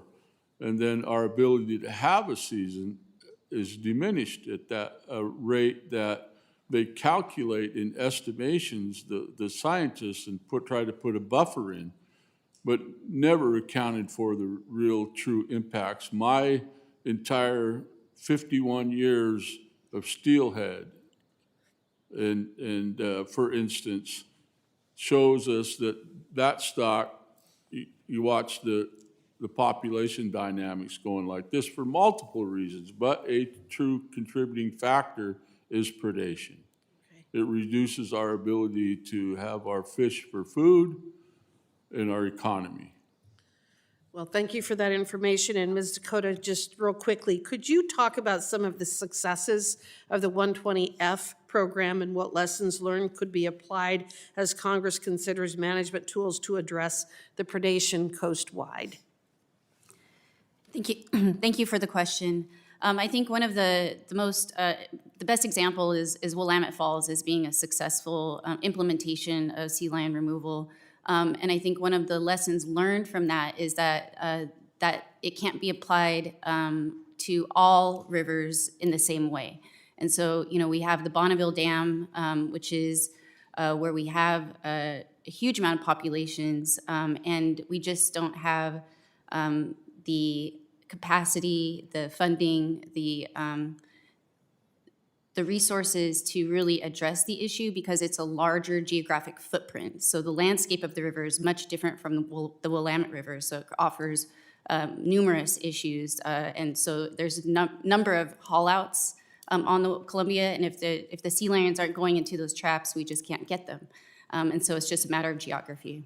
All right, thank you for that. The chair now recognizes Ms. Hoyle for 5 minutes of questions.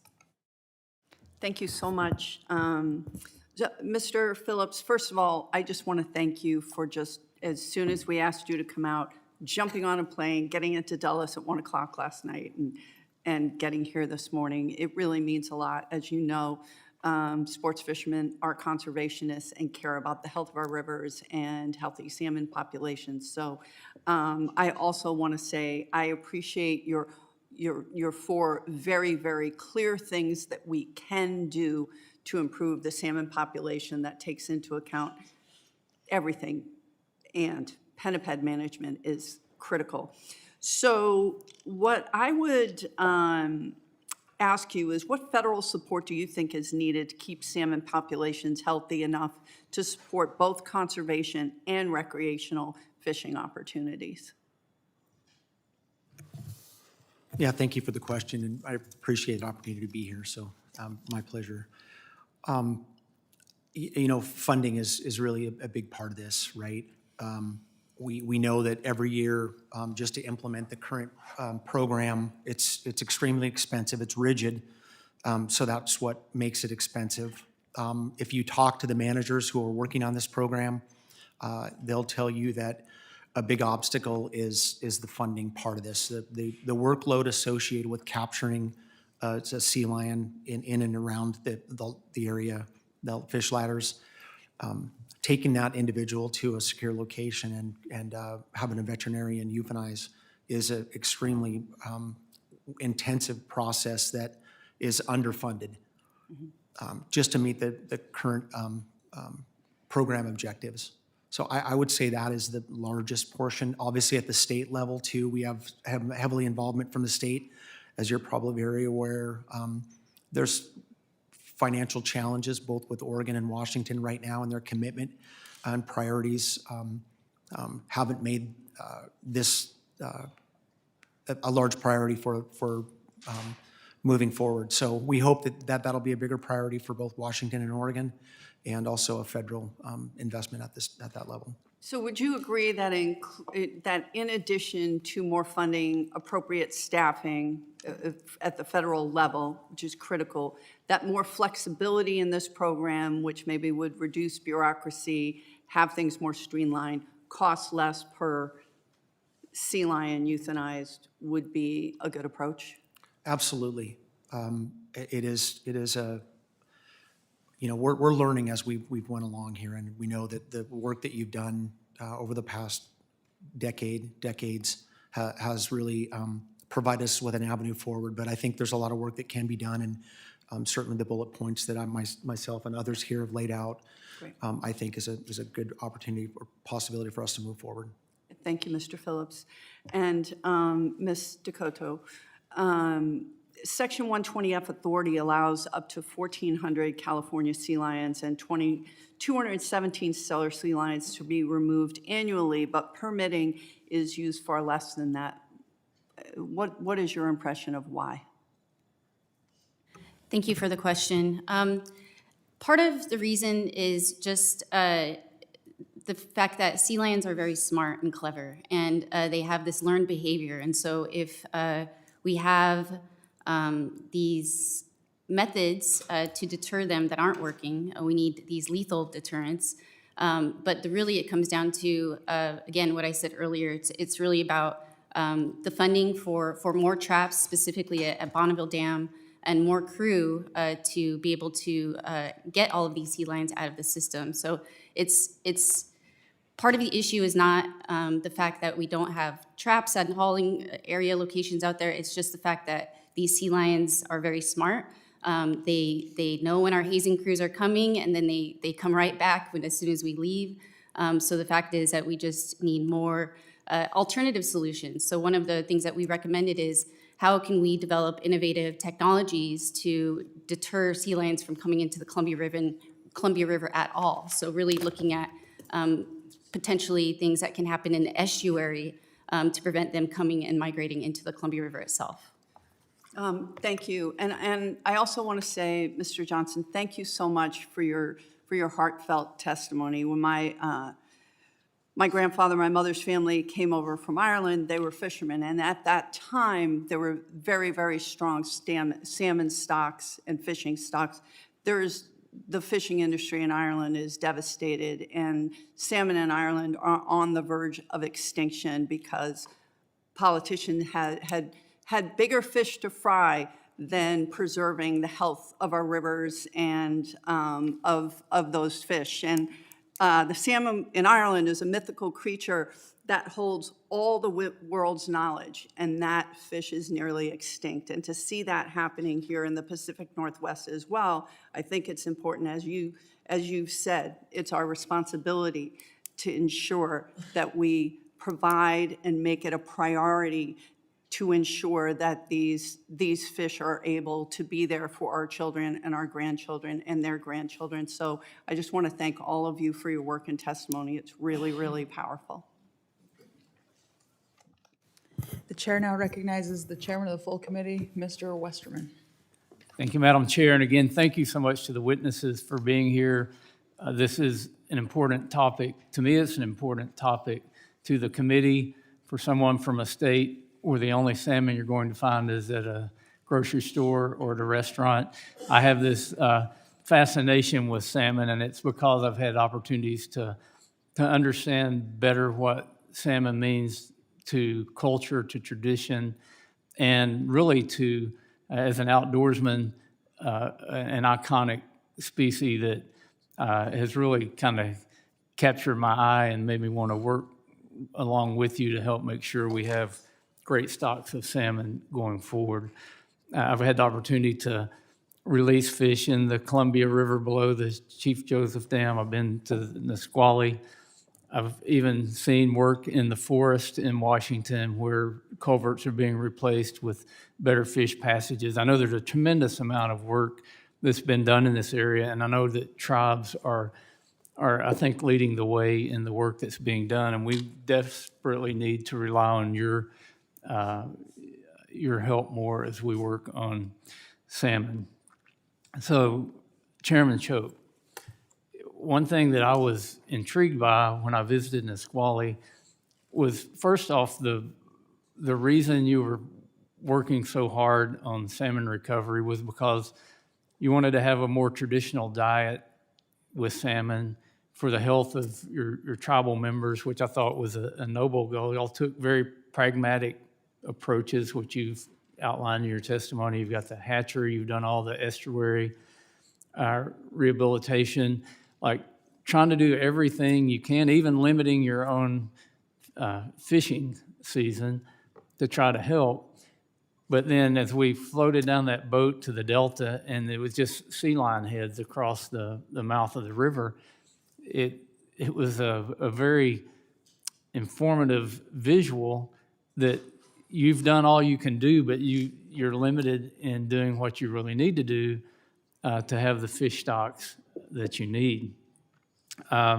What's all the time, all the money, all the effort that's been invested in the Nisqually salmon recovery work, what's going to happen if Congress doesn't provide you the rest of the tools you need to manage the pinnipeds in the river and in the Delta? Thank you for that question, Chairman. You know, just as our elder here at Johnstone explained that, you know, if it continues that we will not have salmon for future generations. Salmon is not only a food resource for our people, but, you know, with certain mannerism, it's also used for medication as well in certain cases, fish oils and whatnot. You know, some of the traditional values stem in that sense. You know, I heard our senator state she does not eat salmon, but, you know, it is implemented as medication as well. So that's something to take in consideration.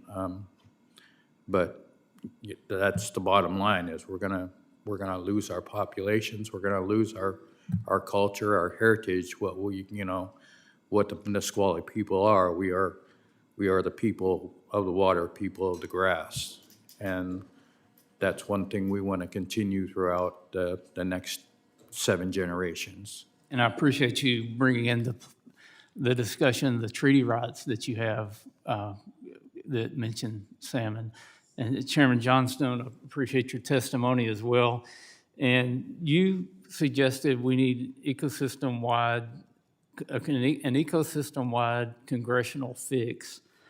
How would you recommend Congress approach rebalancing ESA and MMPA so that we can get that fix?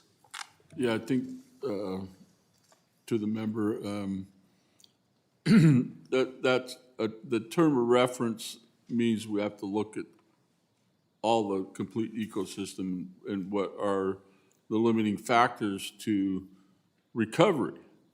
We're talking about recovery of our salmon stocks. We have 15 threatened and endangered species inside Puget Sound. And then we have 3 proposed stocks on the coast now in an area that is quote unquote pristine because all the federal property. Now we're threatened here that tips the balance of scale. The scales are tipped against us. So we have to look at the total picture, then look at each component of salmon recovery and the limiting factors, of which there are the avians and the seals and sea lions that we're specifically addressing here, but there are those other components. And then this is what we've done since time immemorial, when we harvested only which we needed. And then you come into this regulated world, court cases, laws and codes like the Magnuson-Stevens Acts and so forth. And then the limitations are authorizations to those responsible to uphold our treaty right, our way of life, and our existence. And so, you know, that's a big, broad, what are those impediments to looking at the health of these ecosystems? Weave through all of that and work as we are to figure out how is that pathway to recovery under ESA, not only of the salmon populations, but the southern resident killer whale. Then you have this other authorization called the Marine Mammal Protection Act, which is what we're here for, those two things combined, and other authorities and authorizations and responsibility for the federal government to our treaty protected rights. So, I mean, that's a big, broad envelope. Our mission is to weave through that, like you are giving this opportunity today through our testimony, and by your own observation to come out and visit us, which I would encourage you to come out to our 20-member tribes, to the Columbia River, to these places where you see the dynamics of our life ways being diminished by all of these rules, regulations, laws, and codes when those populations are coming down, and our treaties are hollow without those resources.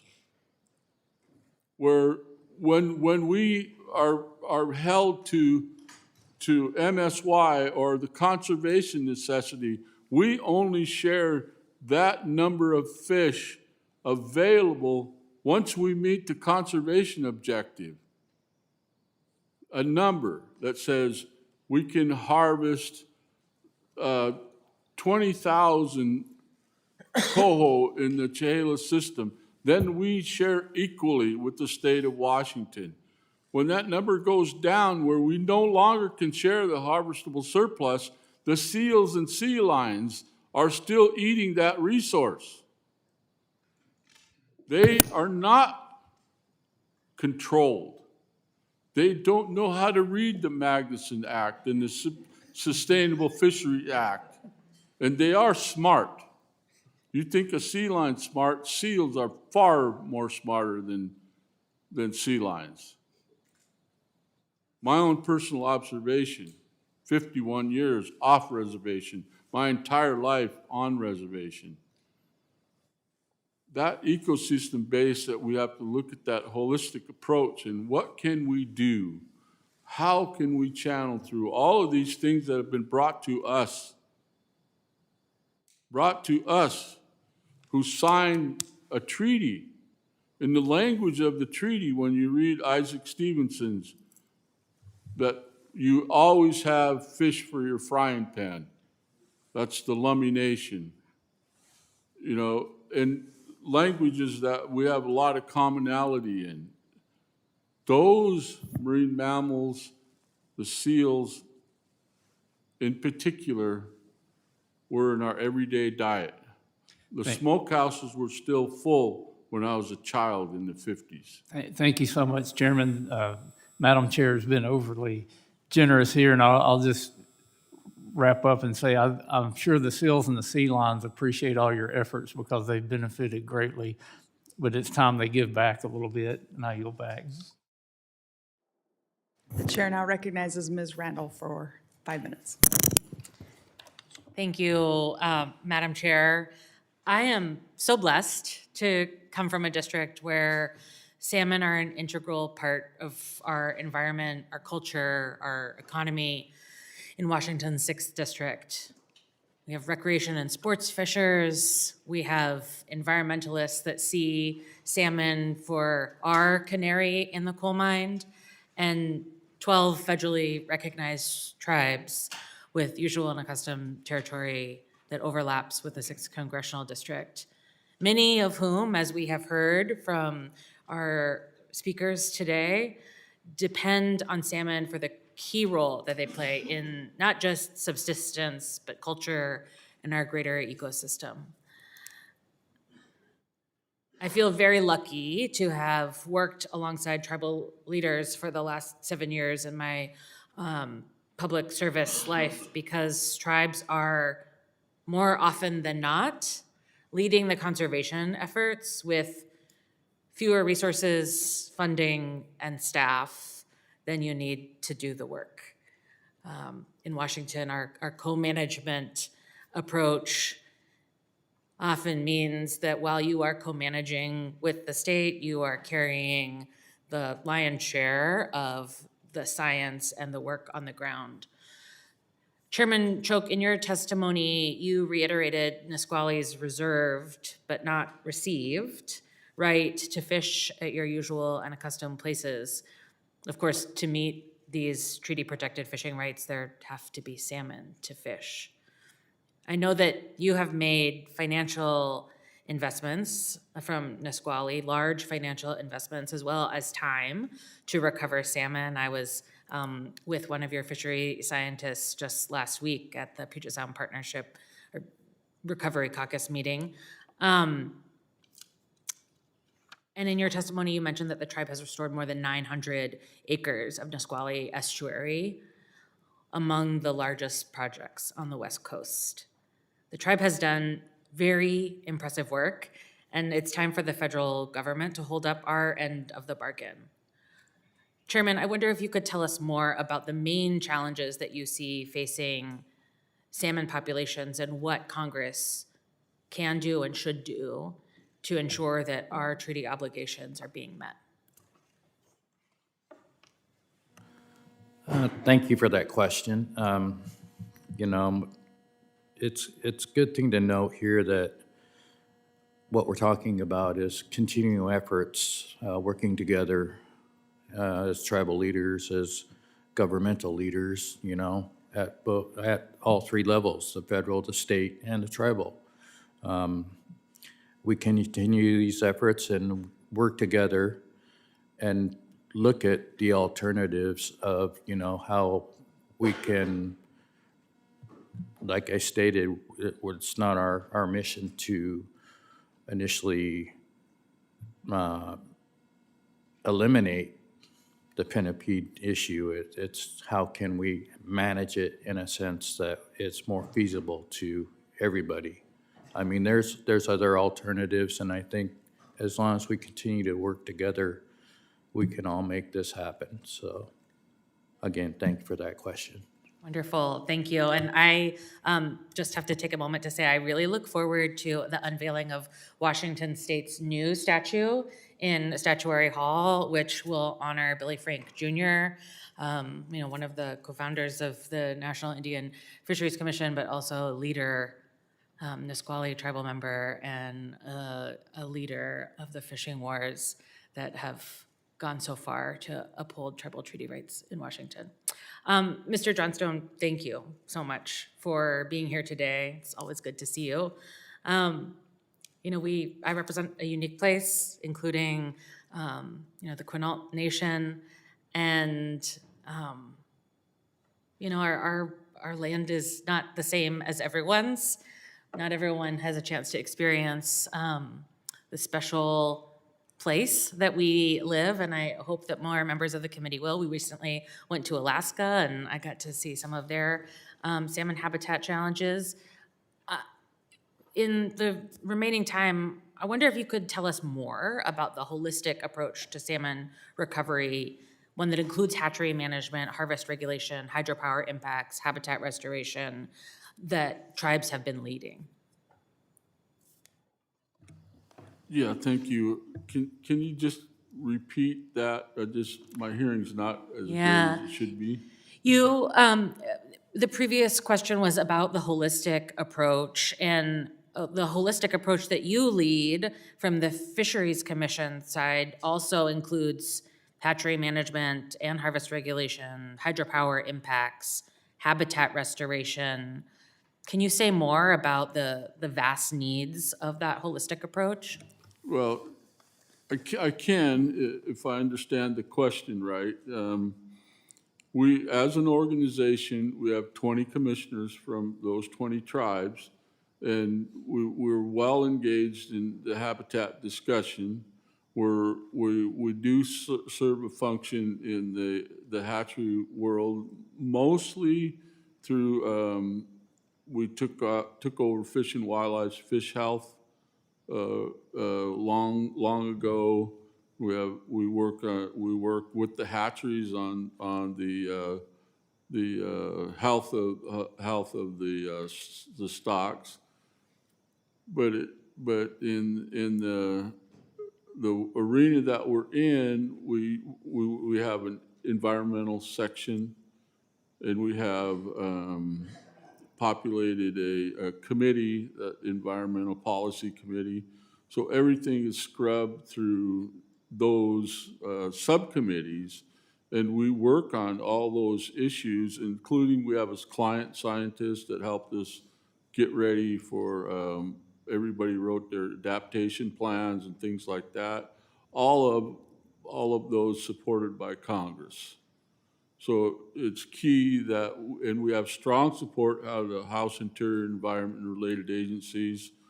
Across the aisle, we've had real strong support since the days of Congressman Norm Dix, and we have and Congressman Tom Cole and others that have really championed and are behind the agreements that we signed with the United States and the responsibility that goes along with that to work together to accomplish. We are the partners in the solution to a lot of these answers that we seek. We're fully engaged on all levels. Everything that we do through our organization and what we've populated that comes through there are key and important to the tribes. Thank you so much, Mr. Johnstone, and thanks for your generosity, Madam Chair. I'm now going to recognize myself for 5 minutes. Thank you, Ms. Dakota, Mr. Johnstone, and Chairman Koch for describing for us the importance of the fisheries and the salmon population to your cultures and the treaty obligations. I think that's really helpful for us as we're looking at this, that it's not just a scientific question or a question of biology. That's been really helpful for me today. Now I feel like maybe I shouldn't have told you I don't really like to eat fish. That was, I don't think I come from water people. I think my people are people of wind and dust. So I eat cows and I've never developed a taste for fish, but I do like to catch them. And so, Mr. Phillips, I want to ask you, we talked earlier in the first panel about the restrictions on commercial fishing because of the pressures on these fisheries. Could you talk a little bit about what the regulations are on sport fishing because of the regulation of the fisheries? Yeah, thank you for the question. You know, you really can't separate them. We have policy where we share between recreational and recreational and commercial fisheries. We obviously have a process for sharing between non-tribal and tribal fishers. But, you know, the reality is that our resources have been diminished to the point of constraining all fisheries. If you look at the number of days on the water where we've been open in recent years, it's a fraction of what we've had not that many decades ago.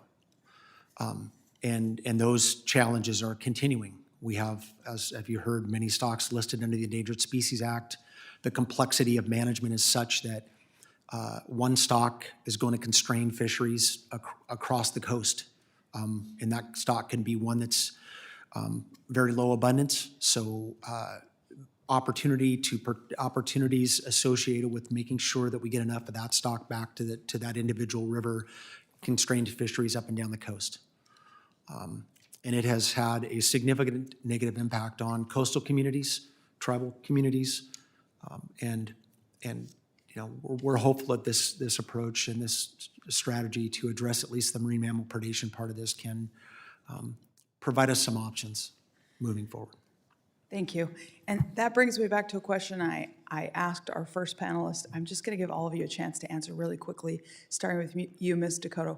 Can you see any reason why we shouldn't expand the authorities from the Columbia River Basin and lift the requirement that we prove that an individual pinniped is a bad actor before we allow control of the predators? You know, these are tough conversations to have. We acknowledge that. But in all, you know, from all points of view, I think that the Marine Mammal Protection Act worked in the Northwest relative to pinnipeds. And, you know, we don't have predation on marine mammals, pinnipeds. For the most part, the natural predators have been removed. And so you heard Mr. Roush talk earlier about upwards of 250,000 California sea lions off our coast in our rivers. We need a tool. We need a tool to be able to address that portion of this challenge. No doubt, we need to continue to work in the other areas where we know that habitat restoration and mitigation for lost, for hydropower and other challenges will continue to exist. But this, from our lens, is something that we need to address now, and we think it has a real opportunity to provide a meaningful outcome to improve conditions for salmon and also everyone who relies on them. Thank you. I agree. And Ms. Dakota, in your testimony, you talked about having tools on the shelf, but you felt like you couldn't reasonably use them. Do you want to address that as well? Yes, thank you for the question. Regarding the amendment to answer yes, we specifically around the tools, that question is great because we need to expand the geographic scope of the MMPA to allow for area-based management, and this will address some of the issues that I talked about in my testimony around the Bonneville Dam issue and that bottleneck opposed to the Willamette River. And what this would do is it would get us quicker and more comprehensive responses to any emerging predation issues. So as we talked about, there's a lot of learned behavior. The hope is that we disrupt that learned behavior so that it doesn't continue. So just simply removing these animals will not do that. We need other opportunities and possibilities potentially that NOAA can provide in terms of a roadmap to address and look at. Okay, thank you. Mr. Johnstone, Chairman Choke, is there anything you want to quickly add in the next 10 seconds?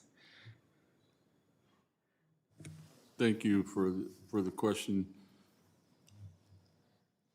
I think it's just our commitment to work through this process, be diligent, collaborate, find those pathways. That's what our message would be out of the Northwest Indian Fish Commission and the 20 member tribes. Important that ability to the other member tribes of our organization, in my opinion, have as their vital testimony, their story be heard. We're a vehicle, as the Northwest Indian Fish Commission, develop those policies, and I can speak to them, but the voices of those 20 member tribes are what drive us to do the work, and that's a loud voice. That's our time immemorial voice. Thank you. And we need to be inclusive. Thank you. Thank you. The chair now recognizes Ms. Gluesenkamp-Perez for 5 minutes. Thank you to the chairwoman. Chairman Choke, in your testimony, you mentioned the need for Congress to streamline Section 120 process to allow managers to remove pinnipeds by means not limited to chemical euthanasia. Could you provide some examples or strategies other than traps and chemical euthanasia that you believe would be more effective in removing or deterring sea lions?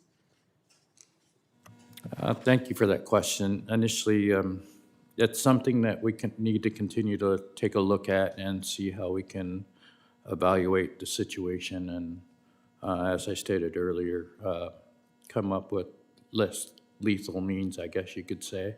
You know, I've always stressed the point, how can we actually, resolve the issue with our pinnipeds and the harbor seals? One of the things we need to take in consideration is the simple fact that, in Alaska, they do harvest such animals. So can we work together with our brothers and sisters up north to do what we've done in traditional ways and barter with our brothers and sisters up north, and and their salmon abundance up there. But initially, it's collaboration, working with Chairman Johnstone and our state and federal partners to come up with a resolution to that. So, Thank you for that question. Thank you. Thank you for that response. Mr. Phillips, I'm curious to hear just some brainstorming. I've been chewing on this for a while and hearing a lot from my community about this. And I'm curious to hear what you might think about a permit auction process or a lottery, some kind of guide, some process where local fishermen and tribal members could bid on permits to assist with lethal removals. I've had so many people tell me they would pay good money. And with funds coming far short in our rural schools, another revenue source, and a broader tie to the community that this is a bigger part of our life than just eating.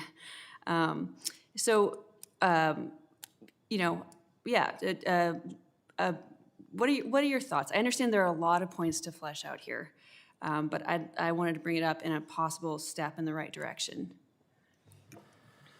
Yeah, I hadn't heard that one, but I'm sure there were folks would line up to participate in that. I think we need to be creative. I think we need to find tools to address the challenge. I also think that we need to be really careful, make sure we're investing in good science to monitor the outcomes of any type of programs that we implement or decide to implement. And that clearly is going to be the foundation of how we move forward. But, I would certainly support being creative and coming up with unique ideas to address that. We got unique ideas over here. I still can't even harvest an elk, so I probably wouldn't be very good at it. But With the remaining time we have, Ms. Dakota, excuse me. I appreciate you being here to speak directly on the complex challenges to mitigating issues with the Bonneville Dam. But I'd like to hear more about your perspective on expanding Section 120F permits to the tributaries and how this might help deter sea lions more effectively. Yes, thank you for the question. Absolutely. I think what we see on top of the bottlenecks is these confluence of animals around tributaries coming into the main stem of the Columbia River. So I think the more we can, again, this is learned behavior, the more we can disrupt this learned behavior earlier at the, near the estuary and coming into the Columbia River, that will prevent them from coming all the way into the lower river and into Bonneville Dam. Yeah, that's a lot of what I heard is this is learned behavior, and you have to, without any clear feedback loop here, being direct and being, I think, respectful and communicating, not with, as Mr. Johnstone was saying, they don't read the laws, but to communicate more clearly. So thank you for your insight. Thank you for your work, and I'll yield back my remaining 11 seconds.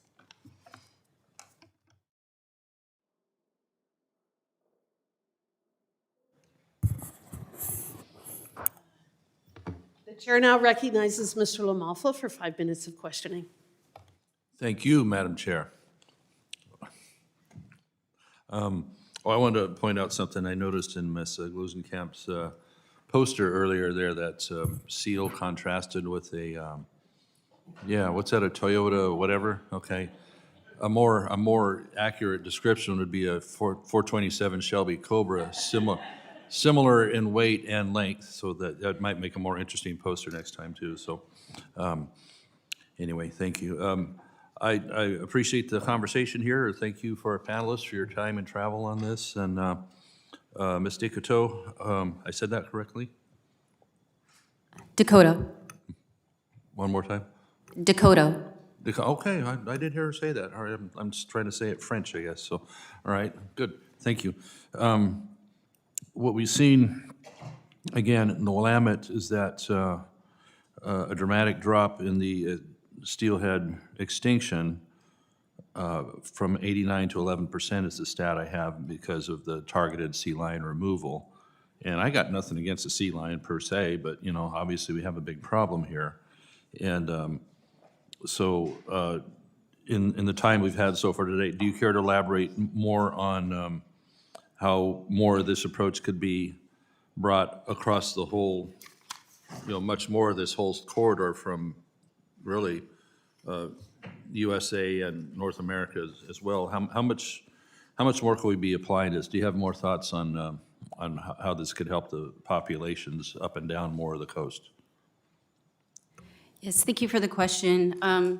So, the problem is you can't have a blanket approach for an entire system or even the West Coast. There's so many, again, the geographic footprint and the landscape of each of these rivers and tributaries are vastly different from each other.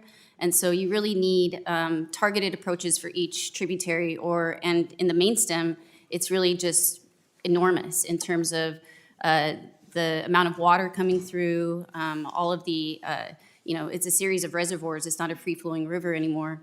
And so you have this opportunity for these sea lions to be there. And so there's just more space for them to haul out, and they just don't get trapped as much as they do. So again, some of our recommendations are for, for Congress to look to our good partner, NOAA, to see if there's strategies or options or offer a roadmap that we can consider moving forward. And then similarly, to work with other agencies. We've heard that the Army Corps has been doing some work in the Midwest around addressing invasive species at locks and dams. And so how can we take, issues or problems or solutions in other areas and potentially apply them to ours? Yeah, and that makes good sense. We have an issue on the Klamath there where an initiative to put more barriers on the irrigation systems there for, fish screening has been lagging, and so we have farmers and ranchers getting into more hot water over inadvertent takes of a very low amount of endangered fish, and yet we have this problem here of mass amounts being taken by sea lions or even outside of our international water jurisdiction by just mass amounts of fishing. So I wish we could do more to have a better rapport with agriculture on the very, very limited amount of risk ag causes versus the greater risk elsewhere. And part of that, as I mentioned in the Klamath, is hastening the process of getting more fish screens in place on the intakes they have on the Klamath for those districts. So do you have any thoughts on what changes we should be making to the Marine Mammal Protection Act, which would give tribes more opportunity to balance the mammal populations, or pinnipeds? That's the word of the day. I'm with you on that one. That's a new one to me. To balance that population with the great effort on the salmon restoration. Do you have any comments on that? Yes, thank you for the question. We, again, in my recommendations or in my testimony, we support amending the MMPA really to extend this area-based management authority, not just to the Willamette River, but all the way up the Puget Sound, the West Coast, because what we see is, these animals aren't stagnant. They're coming into their system, but they don't stay there. They go back to the West Coast, up and down the West Coast. And so the larger area we can manage for, the better we'll have success. All right, thank you, appreciate it. I still like that word pinnipeds. I'm going to have to kind of commit fun. that. Yeah. Thank you, Madam Chairman. Appreciate it. Thank you. And sounds like some good ideas there. And the chair now recognizes Mr. Baumgartner for 5 minutes of questions. Well, thank you, Madam Chair, and I greatly appreciate the opportunity to wave onto the committee to speak today, and to you, our panel of experts, for coming and testifying on this important subject. I represent a significant portion of Washington State, and one that includes some of the largest fish-bearing streams in the nation, including parts of the Columbia River and the Snake River. And I know how important salmon, steelhead, and other fish populations are to our ecosystem, the health of our communities, and to the cultural heritage of our tribes. And I also appreciate the work of the Upper Columbia Basin tribes in Eastern Washington, including the Colville, Spokane, and Kalispel tribes, and for leading the way in reintroducing salmon north of the Grand Coulee Dam. Now, I am not a tribal member, but I did have the great privilege when I was a boy of spending 2 years playing basketball with a group of Nez Perce Indians in Lapway, which was close to my boyhood home. And so twice a week, I would drive down to Lapway. And my father was a forestry professor that did a lot of forestry work on tribal areas. And I've been at salmon fish bakes with the Nez Perce, and I know how important it is to tribes. It's important to everybody, particularly the tribes. And I believe that one of the biggest areas of opportunity to collaborate across party lines is to get serious about controlling our sea lion populations. These guys are a problem. These mammals are one of the biggest impediments to fish restoration on the West Coast. The average sea lion can eat up to 35 pounds of fish a day. They are a danger to West Coast fisheries and eat hundreds of thousands of our salmon, steelhead, and other fish every year.